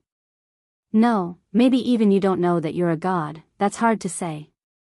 Seeing that Ibirui had fallen into a state of soliloquy, Noah felt a little puzzled. Can you not say things that others don't understand? Just as Noah was about to say those words, an unexpected impact hit Noah with Ibirua's next sentence. Raising her youthful face that could be imagined even if she couldn't see it, Elberu looked straight at Noah. After a moment of consideration, she said so. Are you a player? Hearing this, Noah's eyes suddenly narrowed. He suddenly raised his head and looked at Ibirua. Just now, what did this vampire girl say? Players? It was indeed the players, wasn't it? Looking at Noah's sudden strong reaction, Ibiru's hands tightened little by little. Her voice was filled with an unimaginable uneasiness and solemnity. I knew it. You really are a player. I knew it. It's impossible for an ordinary human to possess such powerful strength. Unless you are a player from another world or a descendant who has inherited the bloodline of these players. A player from another world. Hearing Ibirua's words, Noah's eyes couldn't help but flicker. If it wasn't for the unstable emotions that caused his mana to go berserk when he was young, Noah would have cultivated a calmer state of mind in critical moments. But now, he couldn't help but be shaken, right? At this time, Noah only had one question in his mind. That is, does the so-called player that Ibirua mentioned match the first thought that came to his mind when he first heard this word? So, Noah took a deep breath, calmed down, and looked straight at Ibirua. What do you mean by player? Noah's words made Ibirua frown. At this point, are you still going to hide it? There's something wrong with what you just said, Noah said calmly. First of all, I really don't know what you mean by player. Liar. Ibirua directly refuted. Your performance just now clearly shows that you know about the existence of players. Indeed, I know of a type of existence known as the players. Noah looked at Ibirua. But, I don't know if the players I know are the same as the players you know. Ibirua was a little surprised. Don't tell me you don't know about the existence of other players? Other players? Noah narrowed his eyes and shook his head. Impossible. If it's the type of player I know, then there shouldn't be any other similar existence in this world. Why did the tomb in Nasaric transmigrate from the game Yggdrasil to this world? Because of the connection between the two worlds, the data in YGGDRSALL, which should have been in the other world, flowed into this world, and in the process, completed the materialization. According to what Gaia and Alea said, before the tomb in Nasaric transmigrated to this world, there was indeed a player from Yggdrasil that came with it. However, that player should have been intercepted by Gaia and Alea. Then, there shouldn't be a player from Yggdrasil in this world. Although that was what he said, the more Noah thought about it, the more he felt that something was wrong. Come to think of it, they were clearly two completely different worlds. Why did this world have so many similarities with YGGDRSLL? In YGGDRSLL, there were so-called professions. In this world, there were also so-called professions. In YGGDRSLL, there was magic. In this world, there were many spells similar to YGGDRSLL. Even the magical items from Yggdrasil had appeared in this world. For example, the magic sealing crystal that Noah obtained from the sunlight scripture Purgatory was a magic item from YGGDRSLL. Why did these two completely different worlds have so many similarities? This was not a parallel world like Aslan or Edras, nor was it a world of different species like the world of humans and the world of elemental fairies. This was a world that was completely separated, two worlds that existed independently in the between the worlds. Logically speaking, there shouldn't be so many similarities between these two worlds, right? Could it be that in this world, there really were other players from YGGDRSLL? Undoubtedly, Gaia and Alea said that there was only one player that could come to this world, and that player was also intercepted. What was going on? Looks like you really don't know about the existence of other players. Seeing Noah's distressed appearance, Ibirua said thoughtfully. No wonder you didn't react when you heard about the legend of the 8 Desires King. Ibirua's words woke Noah up. 8 Desires King. It had once possessed a great amount of divine power and had briefly dominated this world. No one knew where it had come from. Could it be? Noah looked at Ibirua in shock. The 8 Desires King is a player? Ibirua didn't answer Noah's question. Instead, she pondered for a while and suddenly said, "Actually, he's not the only one like the 8 Desires King, who suddenly appeared in this world out of nowhere and possessed great divine power. Once, the existence known as the 13 Heroes, the demon god that they defeated also suddenly appeared in this world," Ibirua said in a low voice. The 6 gods that the Celian theocracy believes in also suddenly appeared in this world. Noah's expression instantly became uncertain. Thinking about it this way, it was true that many famous existences in myths and legends had appeared in such an extremely abrupt manner. The 8 Desires King that once dominated this world. The demon god that the 13 heroes defeated. The 6 gods that the Celian theocracy believed in. These were all existences that suddenly appeared in this world. These existences that suddenly appeared in this world with great divine power are the players that I know. Ibirua looked at Noah. And the descendants of these players will be addressed differently because of their race. However, the people of the theocracy call the players who inherited the bloodline of the 6 gods gods. Noah's heart was more or less in a mess.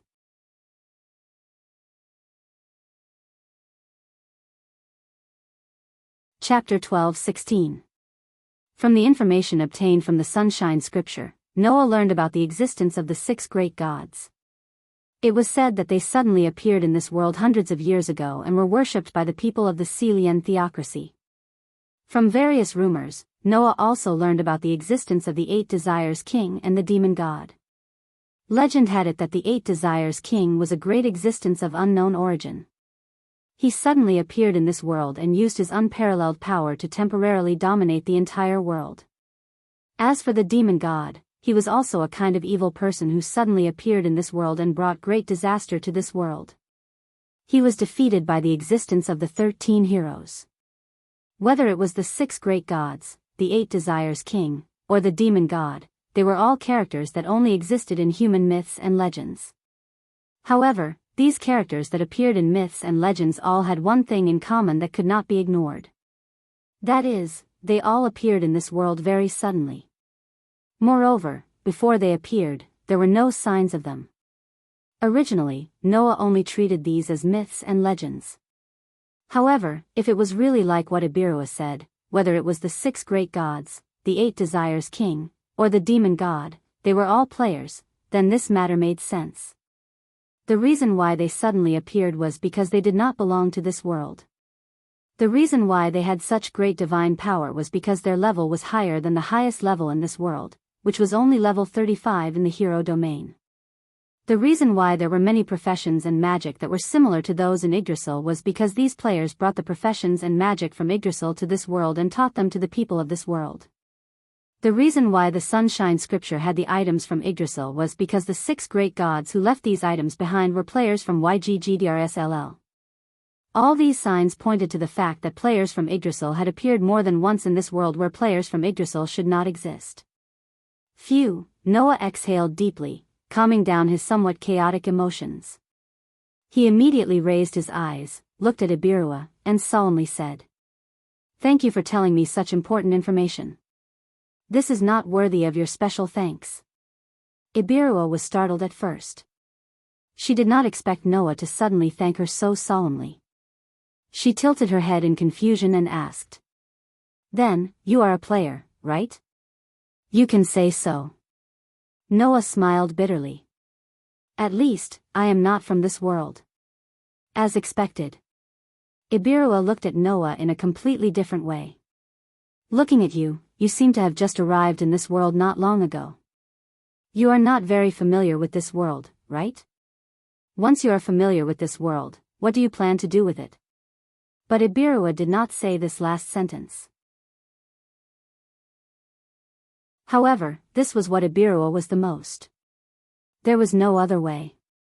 The descent of the 6 great gods into this world led to the emergence of the Celian cult nation, a nation that rejected all races other than humans and advocated the supremacy of humans. The Eight Desires King had King of Eight Desires King came to this world. The demon god of kings of gods, and brought unimaginable disasters gods. Every time a player came, they would have a great impact on this world. Then, as a player, what does Noah plan to do with this world after coming to this world? Is he going to become a religion like the six great gods and build a human country? Is he going to sweep away thousands of armies and rule the world like the Eight Desires King? Or is he going to bring unimaginable disasters to the world like the demon god of gods? Ibiroa realized that this seemingly ordinary human in front of her could change this world greatly with just a thought. Is this change good or bad? If she did not confirm it, who would be at ease? As if seeing through the uneasiness and solemnity in Ibirui's heart, Noah sighed and turned around. You don't have to worry. As long as the people of this world do not provoke me, then I will not do anything to the people of this world. This answer made Ibirua's uneasiness even more intense. So, Ibirua could not help but say. Then what if someone provokes you? Noah glanced at Ibirua and said indifferently. If there's a grudge, then there's a grudge. If there's a grudge, then there's a grudge, right? This sentence sent a chill down Ibirua's spine. The meaning of Noah's words could not be clearer.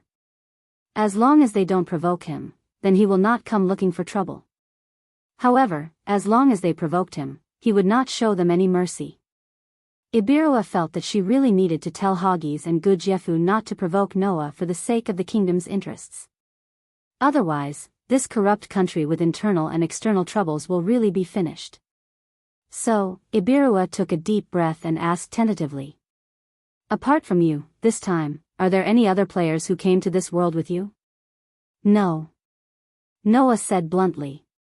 Apart from me, there are only a few of my subordinates who came with me.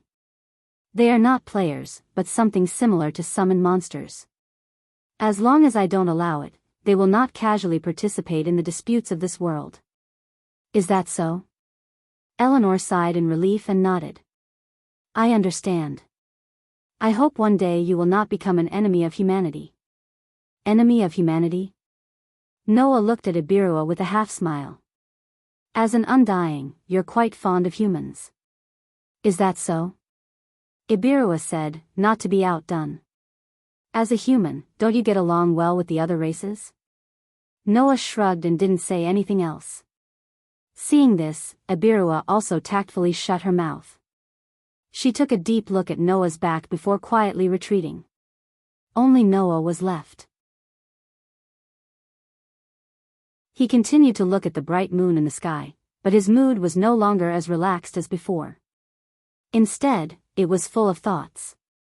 Looks like it is necessary to talk to Gaia and Alea about this matter. Why were there so many Yggdrasil players in this world that had once descended into this world? Noah really couldn't answer this question alone.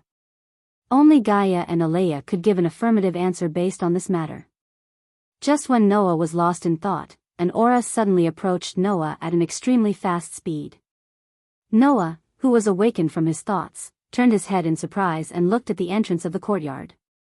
There, like a ninja, Annabelle suddenly descended from the sky and knelt on one knee on the ground, looking at Noah. At this moment, Annabelle's beautiful face was filled with unprecedented worry. Then, Annabelle spoke hesitantly with such worry in her voice. Sir Noah, Sir Yair has just sent a message. Yair? Noah clearly noticed the worry on Annabelle's pretty face, and an ominous premonition rose in his heart. What did Yair say?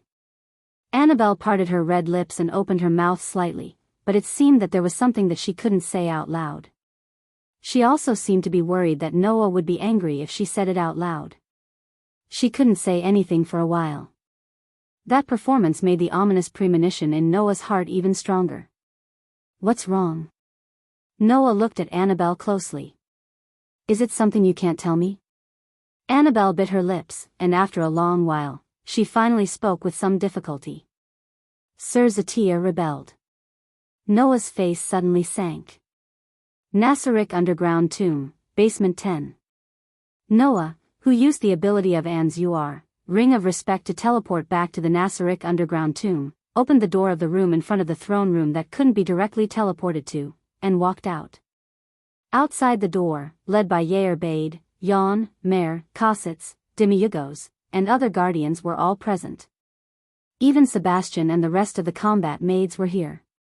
Sir Noah. A group of NPCs in the Nasaric underground tomb all knelt on one knee and bowed their noblest heads to Noah.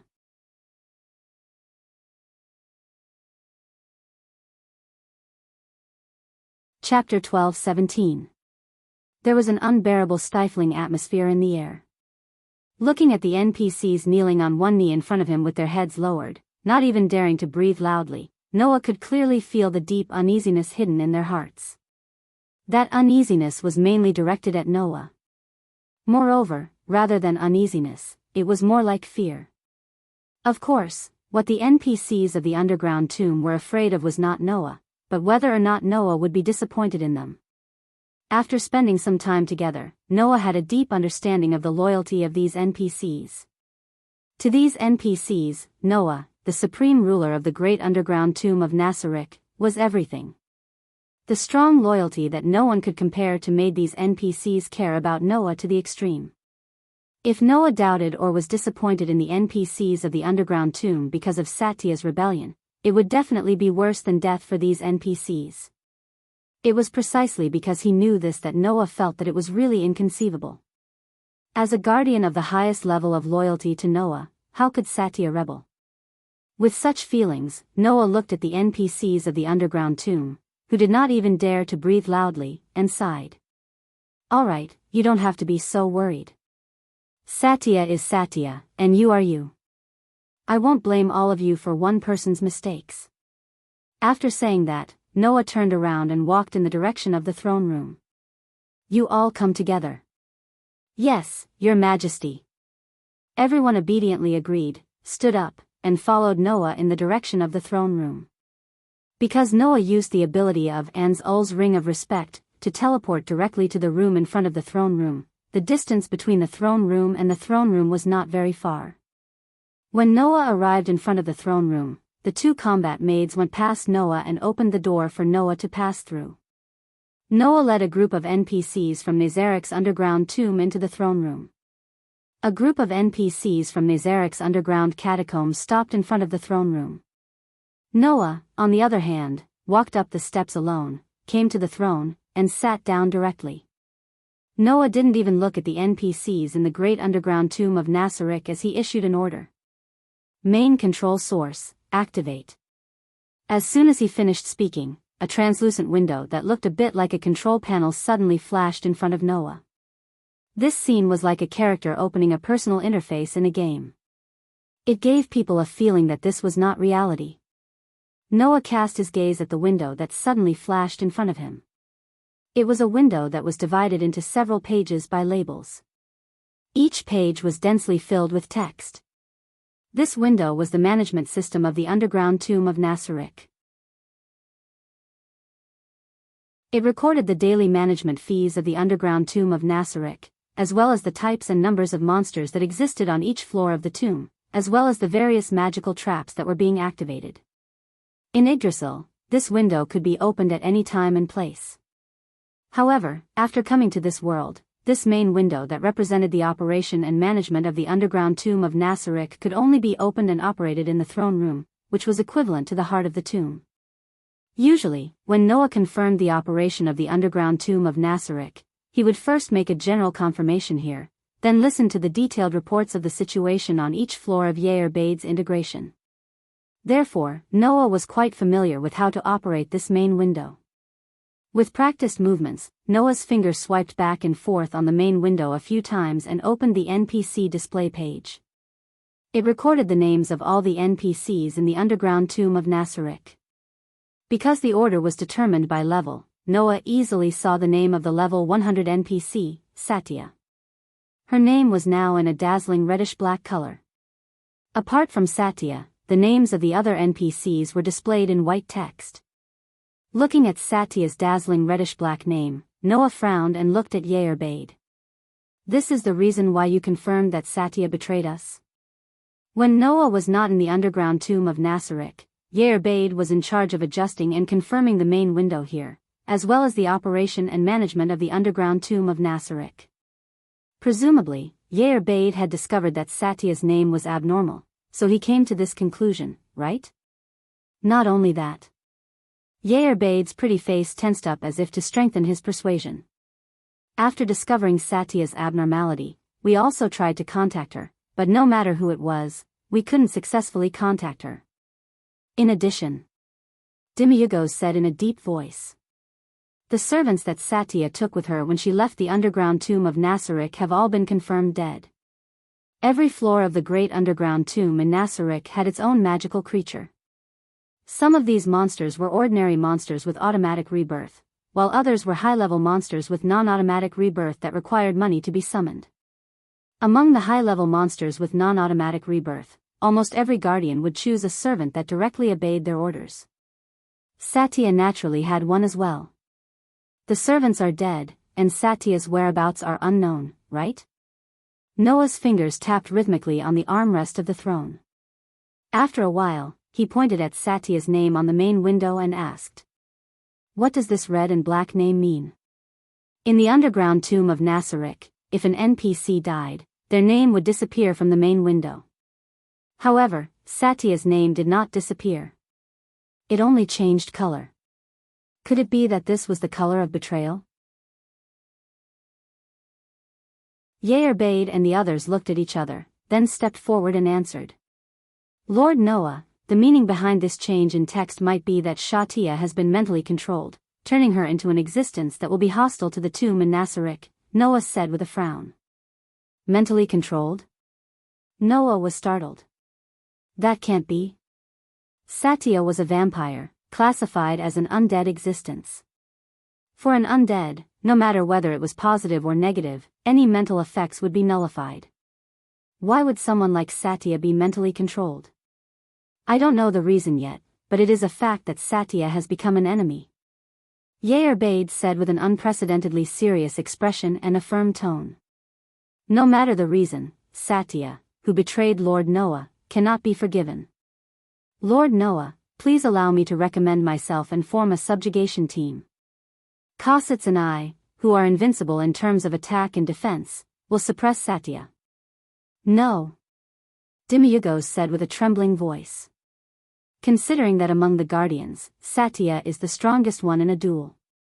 If we want to have absolute confidence in defeating her, it's best to let Yauda, who is good at team battles, and Marley, who is the strongest wizard, fight together. That will be better.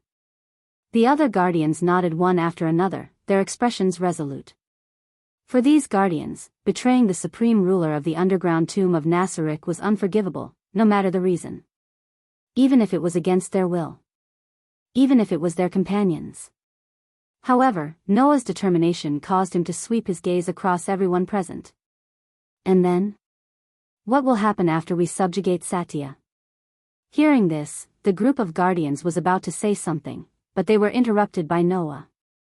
Calm down and think about it. Satya is an undead. Logically speaking, it's impossible for her to be mentally controlled. But in the end, Satya's mind was still controlled. This way, if you go all out and attack Satya without understanding anything, can you guarantee that you won't be mentally controlled and become a traitor?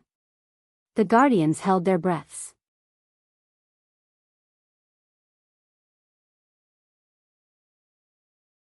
Chapter 12:18.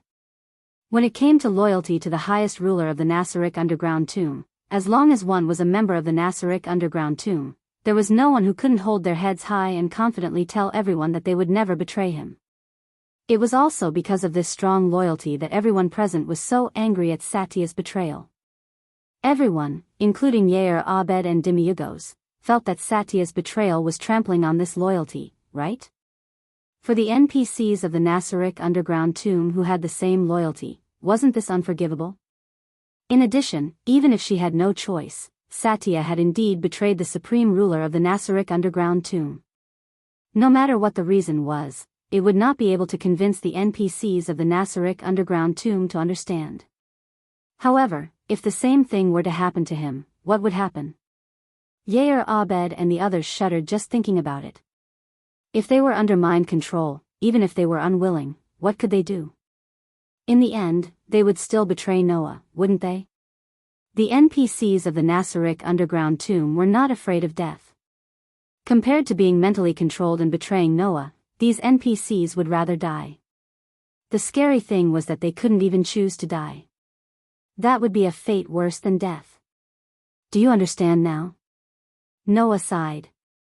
Even Satya, who shouldn't be mentally controlled, was mentally controlled.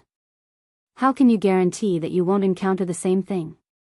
Calm down. Only then did the NPCs in Nazaric's underground tomb calm down and calm down. Sorry, Lord Noah, Yair Abed said with some shame. We were reckless. That's not important. Noah shook his head. What's important is that we have to figure out why Satya was mentally controlled. Otherwise, your situation will become very dangerous. The NPCs of the Nasaric underground tomb nodded heavily. In Yggdrasil, mental control also existed. A mind-dominated character is, as the name suggests, a subject of servitude to the person using the mind domination until the mind domination is removed or the character dies. As an undying, be it positive or negative mental influence, it should not have any effect on Satya. However, there were exceptions to everything. Take Noah for example. His curse resistance could also repel all mysteries, whether beneficial or not, unless the mysteries could affect even the gods. However, through Noah's own use of mysteries, such as magic, even if it did not affect God, it could still affect him. Noah wasn't the only one. Luohao, who was also a god slayer, was able to use Eastern divination. Yerek, known as the Black Prince, could also use magic. Many of the god slayers could even borrow the power of magic props that were activated by their own curse power to obtain mysterious help. Moreover, even if the external mysteries would be repelled by the god slayer's curse resistance, if the mysteries were directly poured into the god slayer's body, it would still be effective. For example, Alice, Erica, and Liliana had once used the professor's magic on Noah in a mouth-to-mouth manner. That was the best example. Thinking about it this way, the undying would not be mentally controlled. That might be a relative term. Then, the first thing to consider was under what circumstances could mind domination be effective on the undying Satya, who was at level 100. If they didn't figure this out, the NPCs in Nazaric's underground tomb would all be mentally controlled and betray them. If that happened, they wouldn't even have a place to cry. Yair Bade, Noah said to Yair Bade. Nothing abnormal happened to Satya before she left Nazaric's tomb, right? No. Yair Bade shook his head. At that time, Satya was behaving normally. She didn't show any abnormalities. Then, Satya left the Nasaric underground tomb to carry out the mission I gave her to capture the people of the Celian theocracy, right? Noah asked again. What happened to that mission? It was not completed, Yair Bade answered honestly. Satya suffered from mind control while carrying out her mission. Oh. Noah narrowed his eyes. In other words, the person who used mind domination on Satya is very likely a puppet of the Celian theocracy? Is that so? Yair Bade frowned and hesitated for a moment before saying. Although it is a little rude to say this, Lord Noah, the strength of the humans in this world seems to be pitifully weak. It is hard to imagine that such a human could successfully use mind domination on an undying Satya, who is at level 100. Is that so? Noah suddenly laughed coldly. What if the god that the people of the Celian theocracy believe in is also a player? What? Yair Bade was stunned. Not to mention Yair Bade, even the rest of the NPCs were stunned on the spot. In such a situation, Noah closed his eyes. After a while, he suddenly opened his eyes and asked. He then asked, in Yggdrasil, if one wants to successfully use mind domination on an undying, what kind of item can do it? This. Yair Bade's beautiful face changed a few times, and he whispered. If one wants to successfully use mind domination on an undying that shouldn't be affected by mind domination, the level of the item has to be at least legendary. But, Satya is not an ordinary undying, Demiurgos said. Satya is the true ancestor of the vampires, and the composition of her profession is quite strict. It specializes in strengthening her in combat. Among those professions, there are many special skills that can resist mind magic. In addition, Satya also carries an item to reduce the effects of abnormal statuses. In theory, it is impossible for her to be mind-dominated. At this point, Demiyagos seemed to have thought of something and muttered. Unless. Noah looked at Demiyagos. Unless it is a world-class item, right? Everyone suddenly fell silent. A world-class item. There were only 200 of them in the entire Yggdrasil. It could break the game's balance and could be said to be the ultimate item that broke the game's rules. The power of an item of this level could even be compared to an X-grade relic. If it was such an ultimate item in Yggdrasil that could even break the balance of the game, it was not impossible for Taya to be mentally controlled. But, that's impossible, Demiyagos said in disbelief. In this world, other than the Supreme Being, is there anyone else who can have a world-class item? What's impossible about that? Noah was speechless. If the 6 great gods of the Sea Lien cult nation were really players, then maybe they really could have left a world-class item for the people of that country. After all, the 6 great gods were also players of Yggdrasil, right? Although not everyone could have a world-class item, and there were only 200 of them in the entire Yggdrasil, it was not surprising that a player who was known as the 6 great gods would bring one into this world. Noah just did not expect that the people sent by the Sea Lien cult nation to the vicinity of Khan village would be able to bring the most precious world-class item for a group of missing believers. If he could have gotten the information that the 6 great gods of the Sea Lien cult nation were players in advance, Noah would not have rashly sent the NPCs in the underground tomb of Nasarek to capture them. Thinking of this, Noah took a deep breath and looked at Yair Bade. What about Satya's current location? It has been confirmed, Yair Bade replied immediately. She's near Khan village and hasn't left. Noah nodded, stood up, and walked down from the throne. Then, I'll go and see Satya. After that, Noah did not give the NPCs any time to react and walked out of the door. The group of NPCs was shocked as they hurriedly followed after him.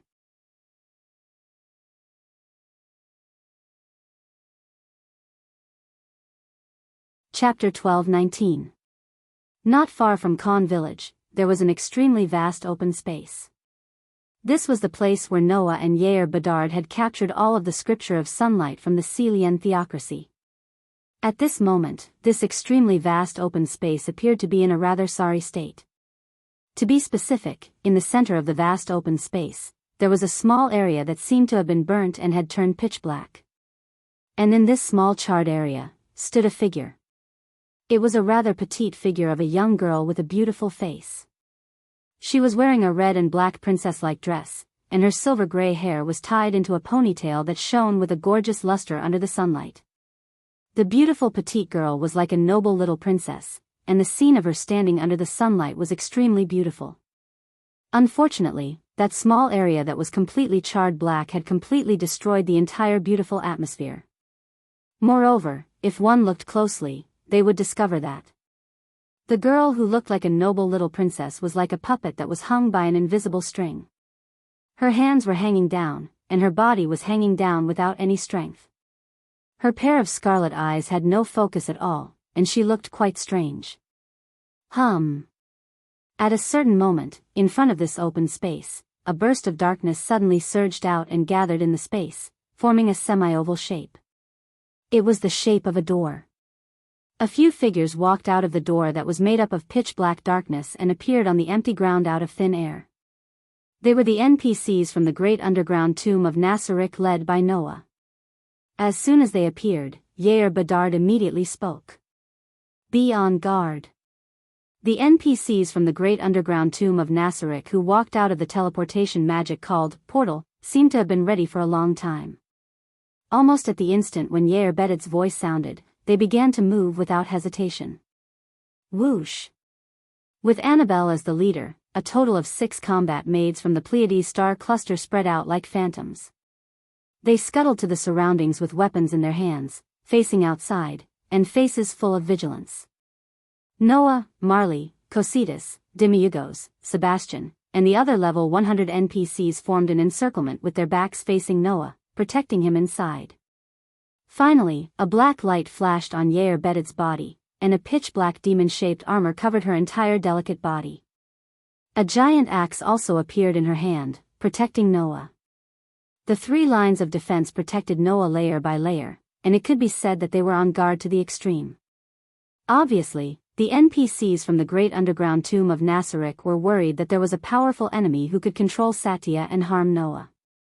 Only Noah, who was heavily protected, raised his eyes. Satya, the guardian with the strongest solo ability in the great underground tomb of Nasarek, was hanging there like a marionette. This made Noah's mood extremely bad. It was as if Satya had lost her life and turned into a pure corpse. She did not react to any changes in her surroundings, and her scarlet eyes were empty and lifeless. She did not have any consciousness at all. Her behavior was telling everyone present that Satya had been controlled by Satya. Satya had indeed been controlled by her mind. However, Noah did not understand. Since those guys from the Siren Theocracy had used a world-class item to control Satya's mind, then why was Satya like this? After all, Satya was a level 100 super expert. Moreover, her professions were all focused on combat. In terms of combat power, she was stronger than many level 100 characters. In this world, an existence at Satya's level was like a natural disaster that could act on its own. Even if the 6 great gods of the Siren Theocracy were players, they would at most be level 100. Even if they were stronger than Satya, they would not be much stronger. Considering Satya's combat strength, since they had her under control, it was unlikely that they would leave such a super fighter behind. In the game, characters who have been controlled by their minds will act according to the orders of the existence that controls them. Noah frowned. But Satya was directly thrown here as if she didn't receive any orders. Something must have happened before the other party gave the order, right? Yair Bedid raised his conjecture to Noah while guarding his surroundings. Looking at the surrounding situation, Satya seems to have had a conflict with the enemy before she was controlled and fought. Considering that the other party has a world-class item, the strength of the humans in this world shouldn't surpass Satya's. It's very likely that before Satya's mind was completely controlled, Satya's last desperate counterattack might have defeated the ruler. That's possible. If Satya's final counterattack had killed her opponent before the Overlord gave the order, it would make sense that Satya had stayed here alone without receiving any orders. Noah turned his gaze to the ground around where Satya was standing. The area was charred black, proving that Satya had fought with the enemy before she became like this. However, there were no corpses around. It was obvious that Satya had more than one enemy. Even after killing the ruler, the other party's companions still retrieved the corpse and evacuated. They probably had no choice but to leave Satya here, right? In Satya's situation, if he ignored her, she would continue to stay like this. However, if he got too close, or if he attacked Satya, it was very likely that Satya would attack him. Unless he removed Satya's mental control state. At that moment, Noah took out a small silver sword from his waist. Closing his eyes, Noah held the silver dagger tightly and spoke softly. Aster, can you remove the mental control from Satya's body? As the highest level elven device and one of the strongest, even the 5 elven monarchs had to be wary of its power. Aster had a curse resistance ability that was even more illegal than the Godslayer. Therefore, if it was the Demon Slayer, there might be a way to remove the control of the world-class item on Satya. Aster's voice sounded in Noah's mind. No problem. I'm Master's sword. As long as I have sufficient divine power, unless it's at the level of the gods that Master has killed, I have the ability to remove all mysteries. Aster's voice eased Noah's expression. But the next moment, Aster's tone changed. But if I want to remove the mental control of that vampire, I have to stab my elven device into her body. This time, Noah's brows furrowed. But if I get close to her, she'll attack, right? Yes. Aster's voice sounded in Noah's mind. So, Master, please be prepared to fight that vampire. Noah fell silent. Fight against Zaisha? Lord Noah. Yerbade seemed to have seen through Noah's thoughts and suddenly said, "If you want to suppress Satya, please allow us to accept this mission." That's right. Demiurgos also said. Although we know that the Supreme Sovereign is worried that we will be under mental control like Satya, if we fight Satya, the Supreme Sovereign might also be under mental control. That's something that can't happen. Lord Noah. Yal, Mare, Cossitz, Sebastian, and the others all said in unison. Please give this mission to us. Noah did not speak. He opened his eyes and looked at the marionette-like Satya in front of him.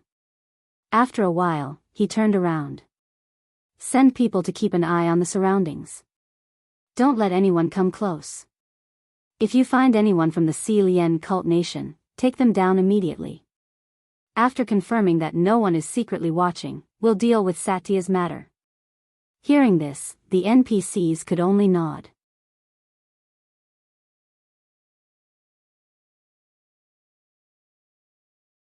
Chapter 12:20.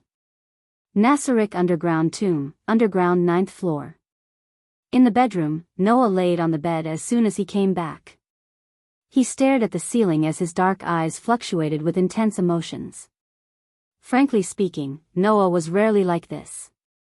Therefore, if someone who understood Noah saw this scene, they would definitely be shocked, right? In fact, Noah's current mood was indeed quite anxious. That's right. He was anxious. Because of Shesha's matter. Wang. A dazzling white light rose from Noah's body and set off a burst of light particles. They moved back and forth in the air and converged into a human figure. Within the light, Aster's petite figure slowly appeared. Her beautiful silver white hair cascaded down her back like a waterfall. Her fair skin looked like pure white ivory under the dazzling white light. Aster slowly opened his eyes amidst the radiance. His mysterious gaze fell on Noah. Looking at those beautiful eyes, Noah even had a feeling that he would be sucked in at any moment. Under such circumstances, the light gradually dissipated. Aster rode on Noah's body and placed her hands on Noah's chest. Her delicate body leaned forward and looked down at Noah, who was lying in front of her. Her tender face didn't have any emotions. From Noah's perspective, Aster was so beautiful that it was tragic. No matter who it was, even if they were women like Aster, they would be moved when they saw such a beautiful Aster. However, Noah wasn't in the mood for that. Aster. Noah looked up at Aster and bitterly smiled. You're not wearing clothes again. Yes. Aster, who appeared from the light, didn't wear any clothes as usual. Her tender but extremely beautiful body was exposed in front of Noah's eyes. Of course, that pair of ivory smooth thighs was still wearing something called knee socks. The sword fairy, who was wearing knee-high socks, maintained her posture of riding on Noah's body. She looked down at Noah from above and her mysterious eyes swayed slightly as she spoke. I think that this attire should be able to make Master happy. Happy? Noah felt a little powerless. It's not the first time I've seen it. Is that so? Aster's tender face moved closer to Noah, to the point where it wouldn't be strange if they kissed. Her flickering eyes were a little moist. In other words, Master is tired of looking at my body? Can you not use such misleading words? Noah felt that his body was becoming weaker, so he simply said so. Aster, who asked you to appear in this attire so often? Why don't you take off your knee socks? Take off my knee socks. Aster's expressionless face turned red at a speed visible to the naked eye. Moss. Master is really a pervert. It was still the same unfathomable sense of shame as before. However, because of this weakness, Noah was able to use the same trick to deal with Aster when she appeared in this attire in the past. Therefore, Noah continued to use the same trick that had worked so well in the past. If you don't want to take off your knee socks, then you have to obediently put on your clothes. As long as Noah said this, then this elf girl who had an unusual sense of shame about exposing her thighs would obediently put on her clothes, allowing Noah to avoid a lot of stimulation. Unfortunately, this time, Noah was destined to be surprised. Aster's adorable face turned redder and redder, but she didn't put on her clothes due to shyness as Noah expected. Instead, she revealed a determined expression. I understand. Saying this, Aster's trembling hands removed her knee socks under Noah's astonished gaze. In the next moment, a pair of white and smooth thighs were exposed in front of Noah. Until this moment, Aster was completely naked. Aster? Noah was really surprised. The sword elf named Aster's sense of shame was different from ordinary girls. Ordinary girls wouldn't be able to calmly show their naked body in front of the opposite sex. But Aster could do it without batting an eyelid. Ordinary girls would think that showing their thighs would increase their charm. But Aster was abnormally shy about this matter. For Aster, the act of showing her thighs was no different from a young girl showing her naked body in front of the opposite sex. In the past, Aster had never done this before. She only did it once in a fit of pique when she was jealous of Wendy. But this time, in front of Noah, Aster showed her thighs that had always been tightly protected. This was enough to make Noah feel bewildered. Aster, who had removed her knee socks, was still riding on Noah's body. Her white and smooth thighs couldn't help but tremble slightly. Her petite and slender body was curled up into a ball, and her face was flushed red. This way, Master will be happy, right? Obviously, Aster was really shy. Aster. Noah could only stare blankly at Aster. Why? If it was in the past, even if the other party was Noah, Aster would never do this. What was going on? Perhaps because she heard the confusion in Noah's voice, Aster looked straight at Noah. Although her face was flushed due to shyness, Aster still said this sentence. Because Master's mood seems to be very bad, so Aster wants to make Master happy. This sentence made Noah instantly speechless. Master. Aster once again moved her face closer to Noah, as if she wanted to see something from Noah's eyes. She stared straight into Noah's eyes. Are you blaming yourself? This time, Noah was silent. Seeing Noah like this, Aster's eyes flickered as she spoke out Noah's thoughts. Does Master feel that it's entirely his fault that vampire called Satya's mind was controlled? It had to be said that Aster guessed correctly. This was the reason why Noah's mood was so unusually anxious. This was because Noah was the one who ordered the NPCs in the great graveyard of Nasarek to capture the Celian cult's people. This order caused Satya to be mentally controlled by the Celian theocracy, turning her into a marionette. If Noah hadn't underestimated the Celian theocracy and thought that he could easily take them down with the power of the NPCs in Nazarek's underground tomb, Satya wouldn't have ended up in such a state. As a result, Noah's order caused Zaisha to become a traitor in the eyes of the NPCs in the great underground tomb of Nasarek. She was an unforgivable target and could not help but become a puppet, falling to such a state. For Satya, this was a very painful thing. After all, the more loyal one was, the more painful it would be to be considered a traitor, right? Noah was even a little afraid. When Satya recovered and found out that she was once a traitor, how painful would it be? Not to mention, in order to let Satya recover, Noah had to fight with the innocent Satya because of his wrong order. Otherwise, he could only allow the NPCs in the great tomb of Nasarek to surround and kill Shadya. How could Noah be in a good mood? Master didn't do anything wrong, Aster said as he looked at Noah. Master didn't know that the 6 great gods of the Celian theocracy were players, nor did he know that the Celian theocracy had a world-class item. There's no reason to say that it was Master's fault when he gave such an order. You don't have to comfort me, Aster. Noah stretched out his hand and stroked Aster's head with a bitter expression. No matter what, Satya became like that because of my order. It's not too much to say that I caused Satya to be hated by the rest of the people in the tomb. Of course, I also know that now isn't the time to feel guilty. Noah smiled. So, give me a little more time, okay? I understand. Aster pondered for a moment, then said. Then, let me make Master feel better.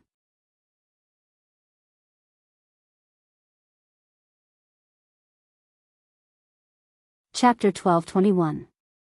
Make me feel better? Aster's words made Noah more or less stunned. But before Noah could react, Aster, who was riding on Noah, suddenly lowered his body, closed his eyes, and lightly kissed Noah's lips. Chirp. With a soft sound, Aster's delicate lips parted. However, the touch of those soft lips lingered in Noah's heart for a long time. How is it? Aster continued to stare at Noah's eyes, his eyes filled with mystery. Can this make Master feel better? Hearing this, Noah snapped out of his daze and laughed bitterly. Where did you learn this trick? In the guild. Aster said. When Mira and Lisanna treat Master like this, Master's mood will become better. Is that so? Noah suddenly felt a little awkward. How come I don't know? But, Aster knows. Aster looked at Noah expressionlessly. And, Aster knows that Master's mood is the best when you mate with Mira and Lisanna. Don't say things like that. Noah was shaken.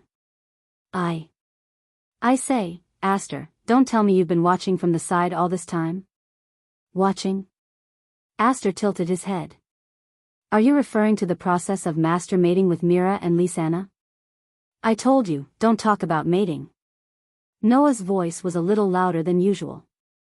Tell me the truth, Aster, have you been watching from the side all this time?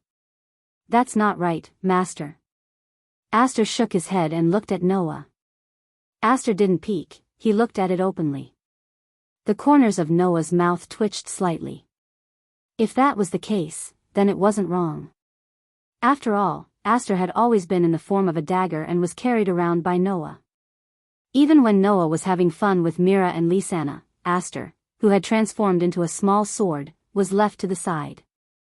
In other words, if Noah really did it under the eyes of this sword spirit girl, it would definitely lead the child astray. And it wasn't just once. Mira and Lisanna definitely can't know about this. If Mira and Lisanna were to find out about it, those two delicate fiancés would probably never allow Noah to hug them again before they got married, right? While Noah was feeling a little ashamed, Aster continued with his shocking words. If it can make Master's mood better, then, Aster will mate with Master too. Noah almost spat out a mouthful of blood. His expression was one of wonder. It was unknown how Aster understood Noah's expression, but the young sword spirit girl leaned over and kissed Noah's lips once more. Then, like a bird pecking at its food, she repeatedly kissed Noah's lips. In short, although Aster's appearance was young and her figure was immature, it didn't mean that she wasn't charming. Just like in many legends, as an elf, Aster had a stunning appearance that ordinary humans couldn't have. It was enough to make any man, both physically and mentally healthy, howl. Under such circumstances, Aster was still kissing Noah as if she was throwing herself into his arms. She looked like she didn't care even if she was pushed down. It had to be said that even Noah almost lost his mind. Noah, who was afraid of himself, hurriedly pushed away Aster's astonishingly slender shoulder while he was still rational. Then, he opened his mouth without giving Aster a chance to explain. All right, Aster, if this continues, it won't be good. So, let's just leave it like this, okay? Hearing this, Aster's expression did not change at all, but a hint of dissatisfaction appeared in his mysterious eyes. Then, Aster stared at Noah and said, "You're the one who's going to die. Undoubtedly, Master will be very happy if Mira and Lisanna treat Master like this. Can't I?" If there was a third person present, upon hearing Aster's words, they would definitely think that Noah was an inhumane scum who abandoned his wife after using her, right? Noah could only cover his face and couldn't say anything. Aster, you're still young, so you can't think about these things, okay? However, this didn't convince Aster at all. I already existed 1,000 years ago. Aster stared at Noah. According to my memories, no matter which world it is, there shouldn't be a human that has existed longer than me. Can't you consider it from the outside? No. Why? Because I'm Master's beloved sword. It's natural for me to become Master's possession. But But, you're already considered mine, right? Didn't we promise to be together forever? If that's the case, then Master should take everything away from me. Can't you reconsider? No. Why? Because it's very unfair. Noah finally reacted. He almost forgot. What this sword spirit girl hated the most was unfairness and differential treatment. Aster must be jealous of Noah's intimate attitude towards Mira and Lisanna. Please close your eyes, Master.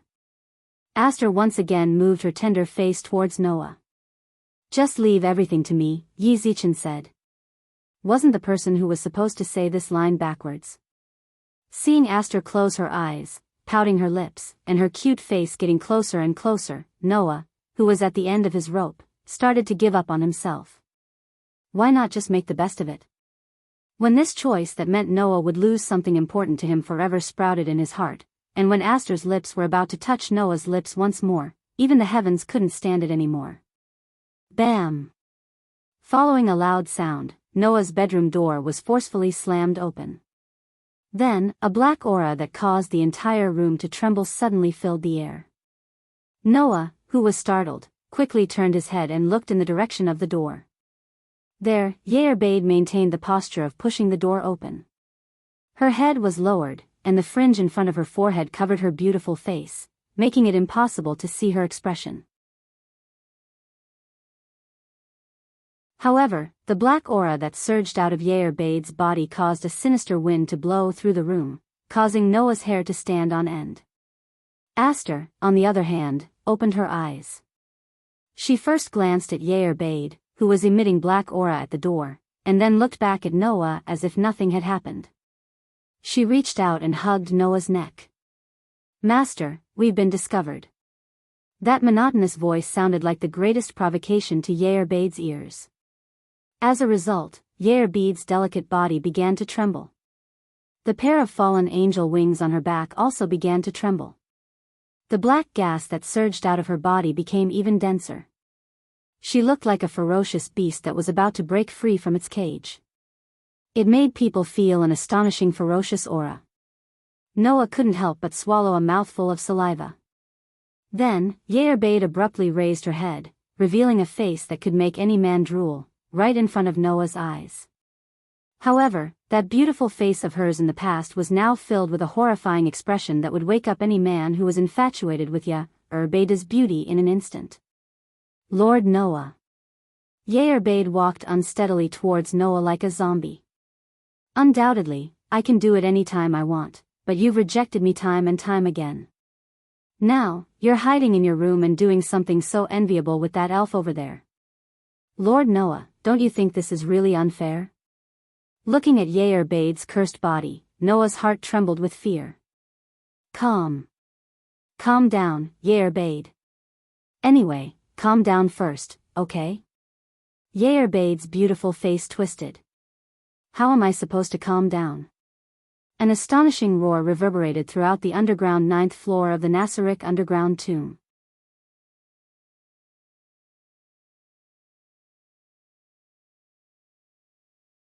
Chapter 1222.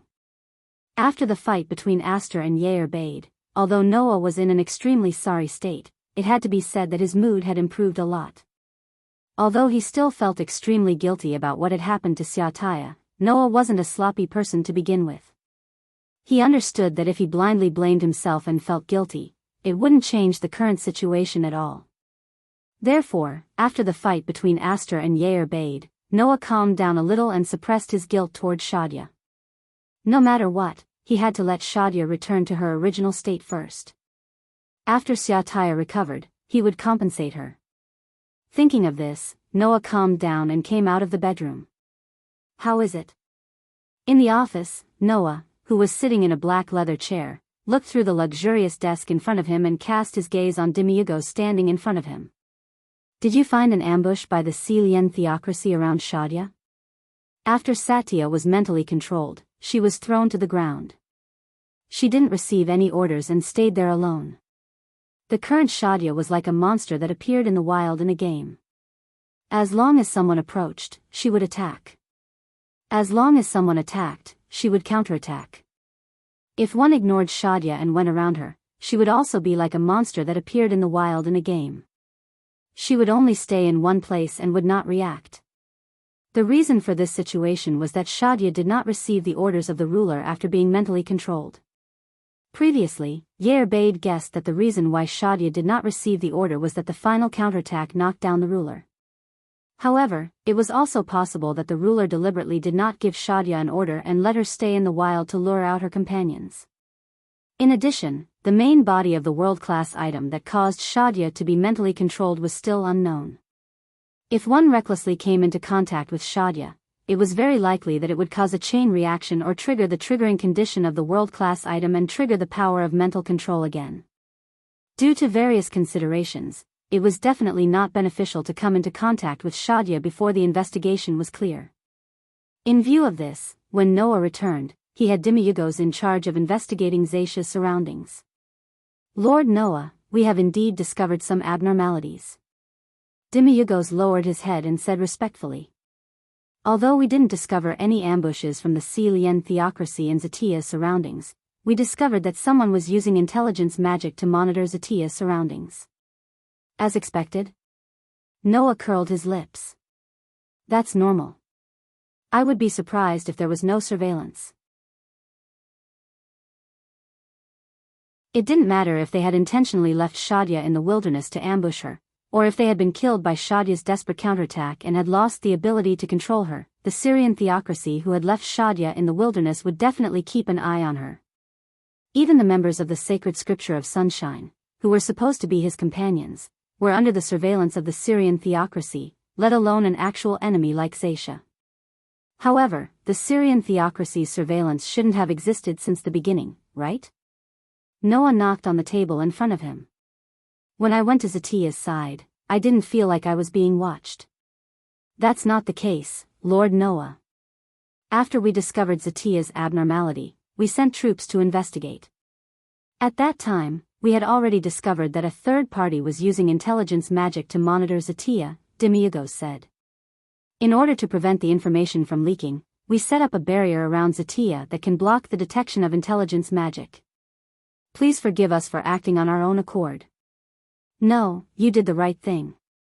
You did nothing wrong." Noah shook his head. "Then, apart from that, what other measures did you take?"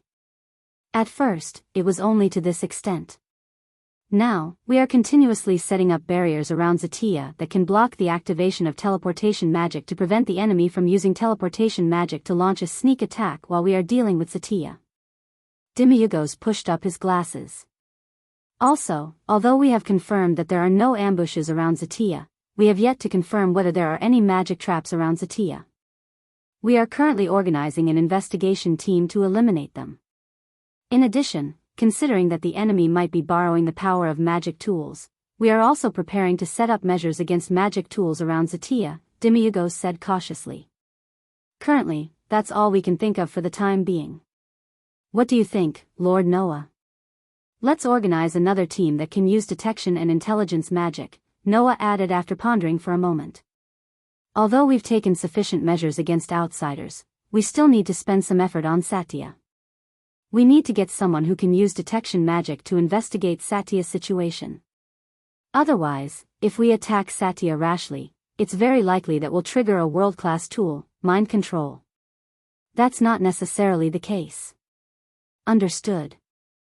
Demiurgos nodded solemnly.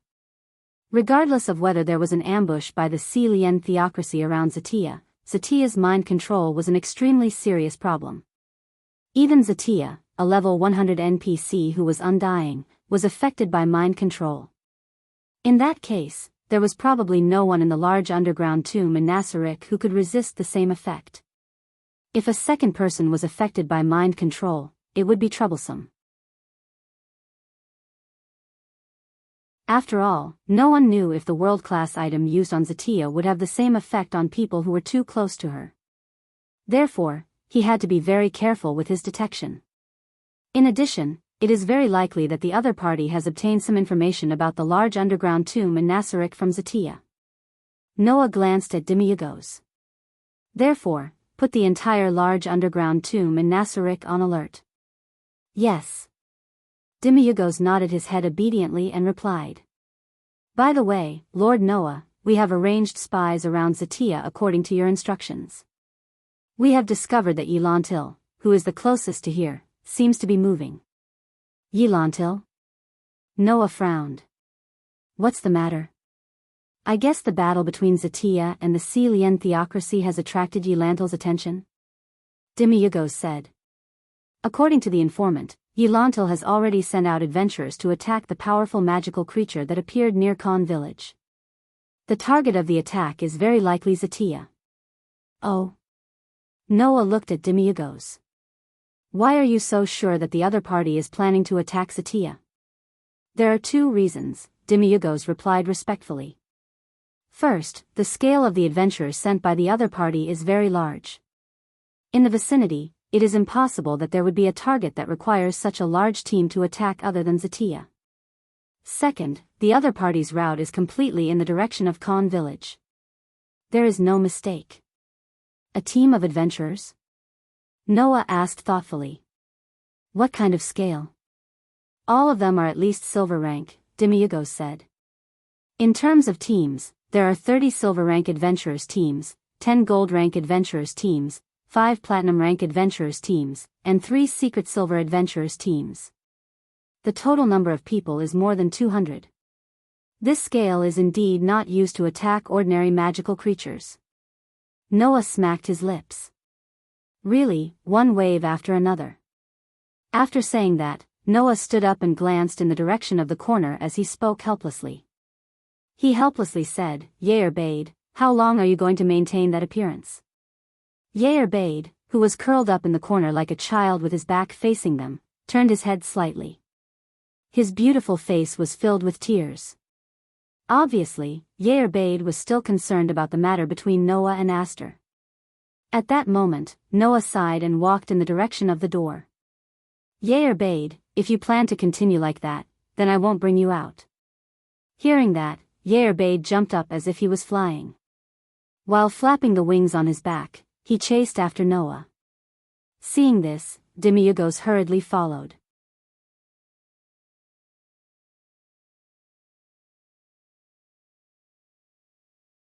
Chapter 12:23. The warm sunlight shone down from the sky and shone on the seemingly endless plains. The earth seemed to be dyed with a layer of golden color. It was unusually dazzling. At a certain moment, on the edge of such a plain, a group of people riding horses quietly appeared. It was a group of people wearing completely different equipment. Rather than a group of people, it was better to say that it was a group of people forced together by several groups of people to move together. The number of these people was about 200. Moreover, they were basically all men.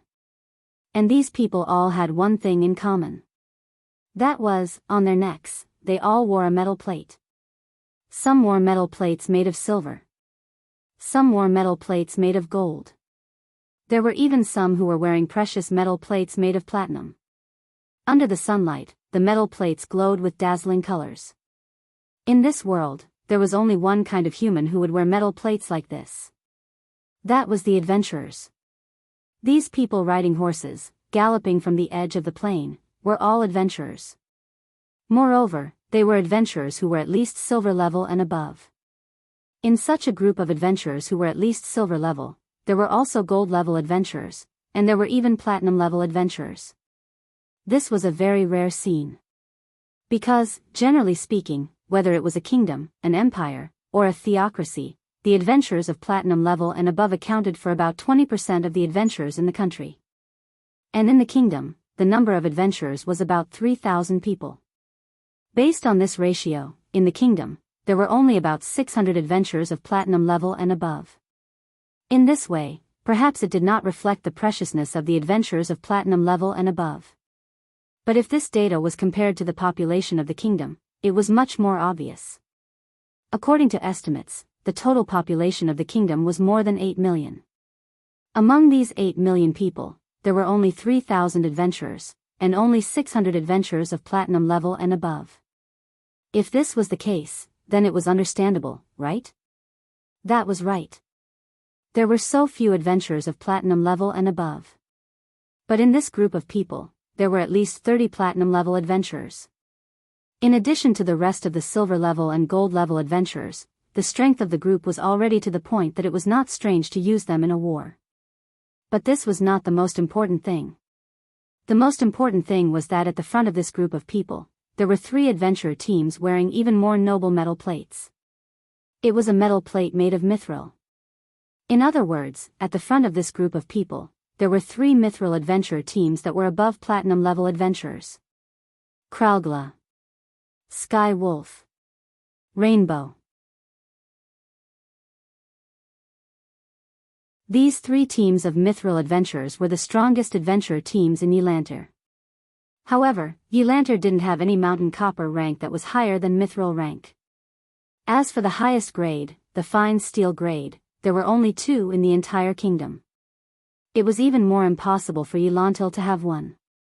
Yelanter's adventurers teams, Yelanter's adventurer teams, Yelanter of Yelanter's adventurer teams, Yelanter, Yelanter. In this way, the leaders of the 3 mithril adventurer teams became the leaders of the entire adventurer team. They were the 3 strong men who took the lead and charged at the front of the large group. Kralgla's leader, Igvok. Sky Wolf's leader, Paladi. Rainbow's leader, Moknak. The leaders of the 3 mithril adventurer teams showed their leadership at this time.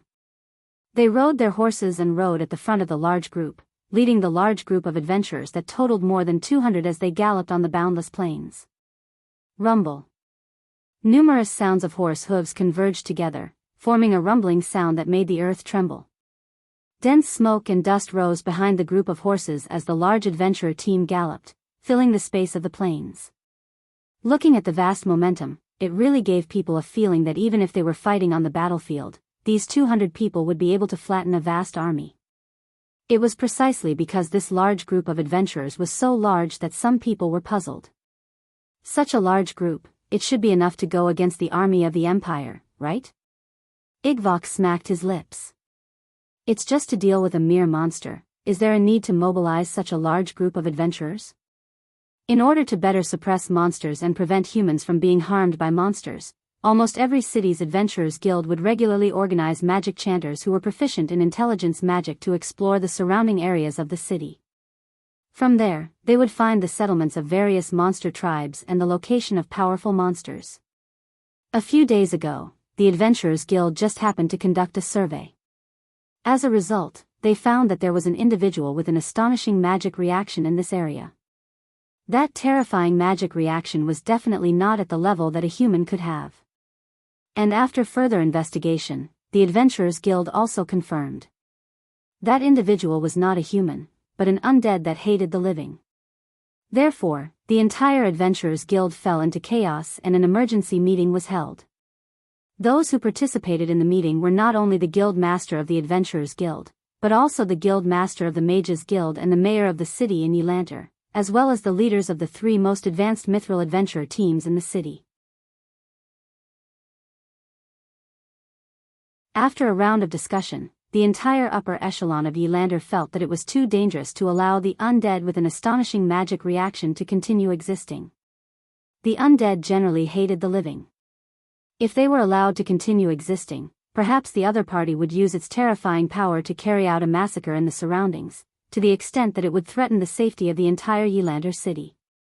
In view of this, the Adventurers Guild, the Mages Guild, and the mayor of the city all decided to jointly fund and hire a large number of high-level adventurer teams, including 3 mithril adventurer teams, to form a large team to crusade against the monster that appeared near Khan village.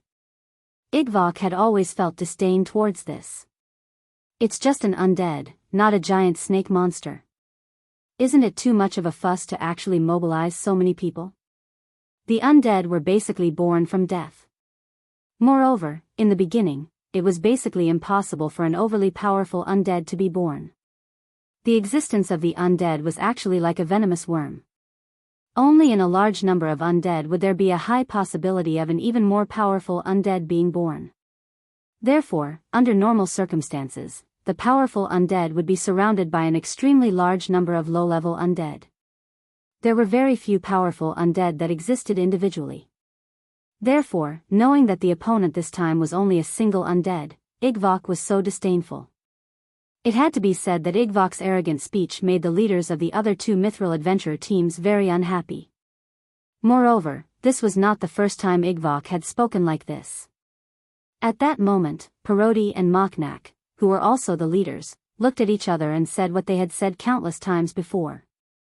Since the Adventurers Guild and the Mages Guild have already used the intelligence magic to confirm, then there's definitely no mistake. We can't be careless. Otherwise, it wouldn't be strange if we were to die at any time.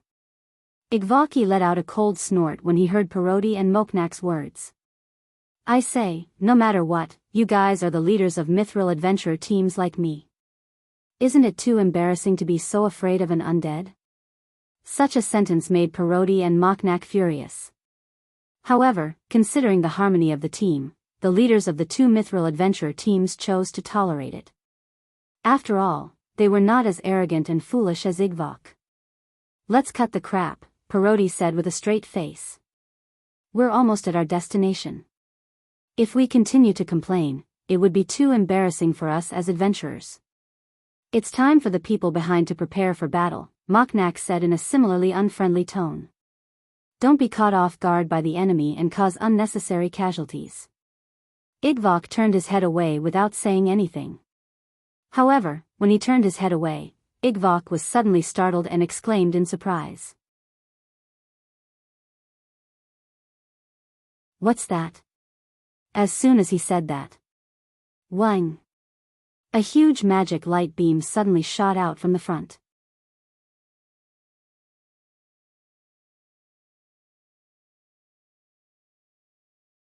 Chapter 12:24. Amidst the reverberations of space, a gigantic magical beam that was about 2 meters in diameter abruptly appeared over the boundless plains. It cut through space, rubbing against the air as it streaked straight towards the group of adventurers.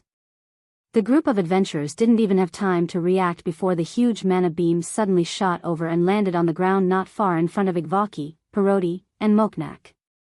The sudden appearance of the magical beam didn't directly bombard the ground. Instead, it was like a laser that swept across the ground in front of the group of adventurers. Boom! Boom! Boom! In an instant, wherever the laser-like magic power beam swept across the ground was blasted apart, setting off astonishing shockwaves and sand.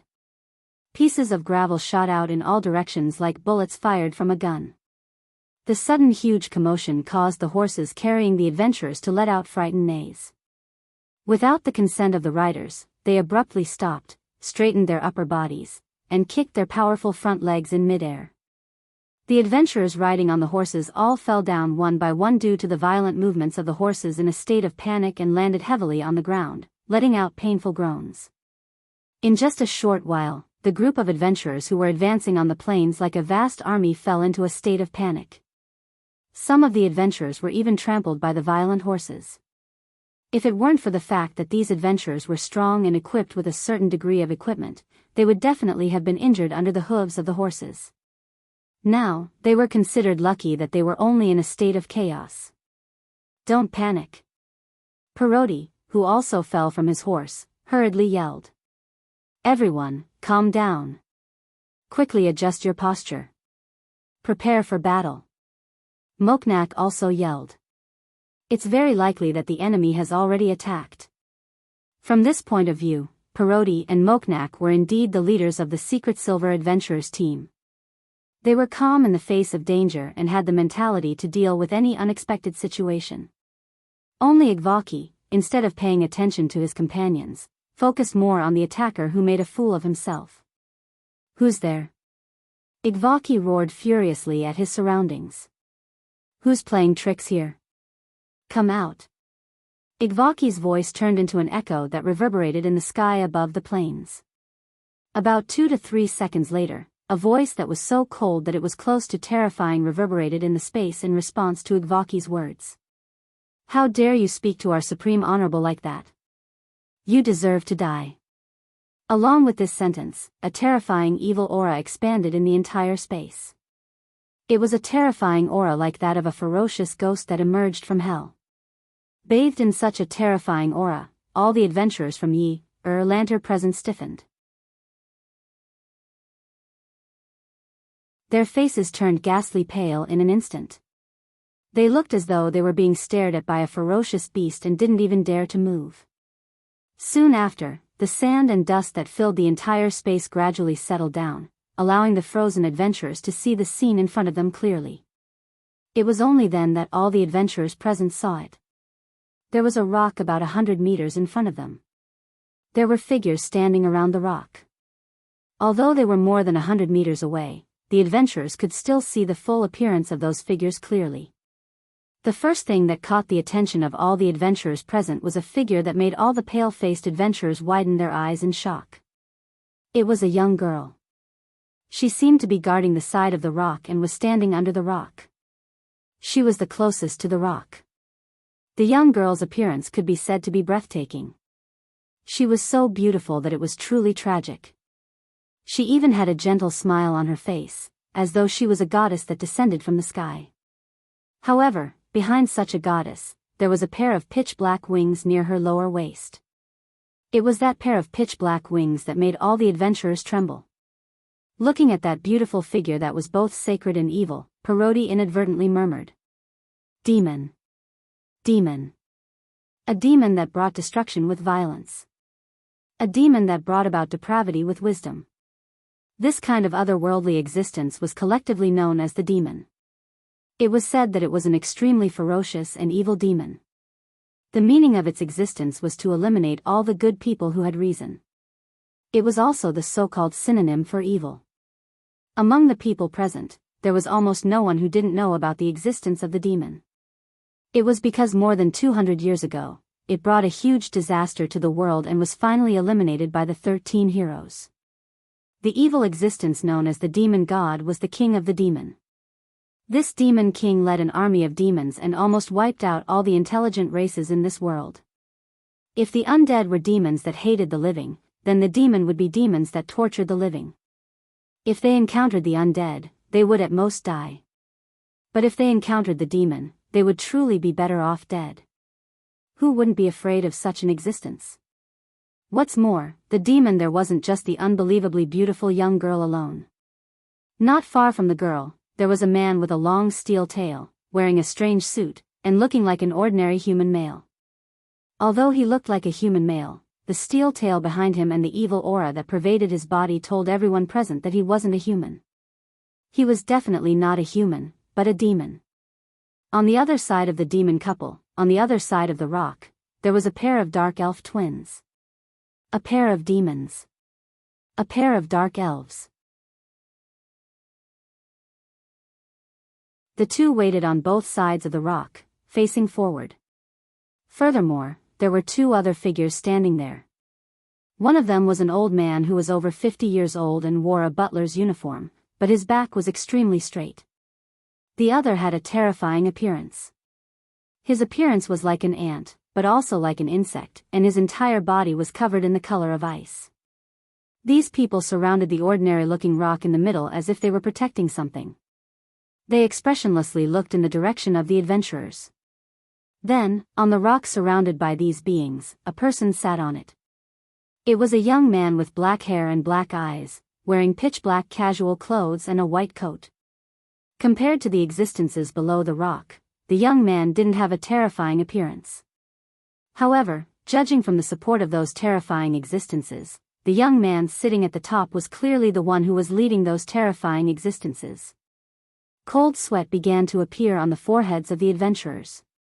The people surrounding the rock emitting terrifying existences and evil auras made the adventurers wail in their hearts, and they constantly had the urge to escape.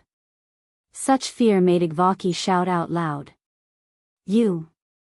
Who are you people?" Such a sentence made the evil aura of those terrifying existences surge even more intensely. Mere ants of a lower race. Dimiyugos pushed up his glasses and looked up. Kneel. Just as Dimiyugo's voice reverberated in the space of the plains, the adventurers who were at least silver rank and above all felt their hearts tremble, and their bodies involuntarily moved. Accompanied by a series of sounds, the adventurers, including Igvaki, Paladi, and Moknak, who could rival an army, all involuntarily knelt on the ground. It wasn't because these adventurers were so timid that they were frightened by Demiyugo's words. Instead, Demiyugo's words contained a magical power that none of them could resist. This is... Moknak's expression changed drastically. Spiritual attack? Yes. The reason why the adventurers involuntarily knelt was because Demiyugos had a special ability to make others listen to his orders' domination spell. Looking at the group of adventurers kneeling in unison, Noah, who was sitting on the rock, spoke indifferently. Adventurers, return to where you belong.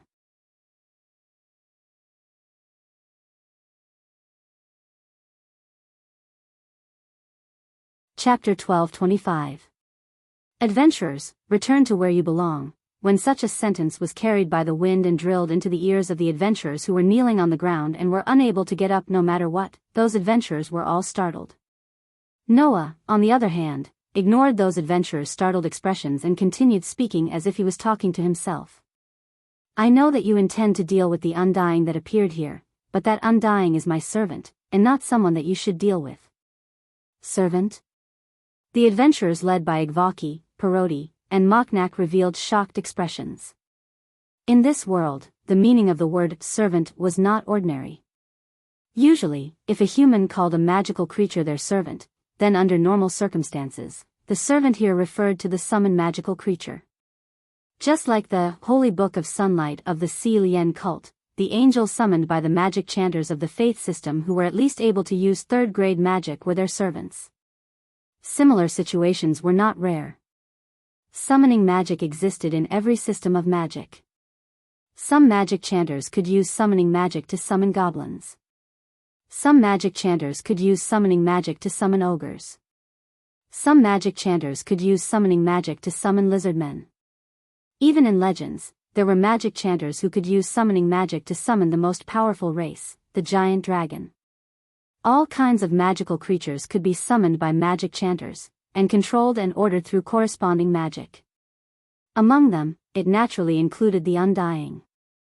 However, the more powerful the magical creature was, the more advanced the summoning magic would be required to summon it and control it. Now, that human sitting on the rock was saying that the powerful undying that made the entire Yelander's higher-ups tremble, and that they did not hesitate to send out 3 mithril adventurer teams, 5 platinum-ranked adventurer teams, 10 gold-ranked adventurer teams, and 30 silver-ranked adventurer teams, to form a team of more than 200 people, to go on a crusade, was his servant. To be able to summon a magical creature of that level, what kind of magic was that? Thinking of this, all the adventurers trembled. This was because, as previously mentioned, the level of adventurers and the level of magic corresponded.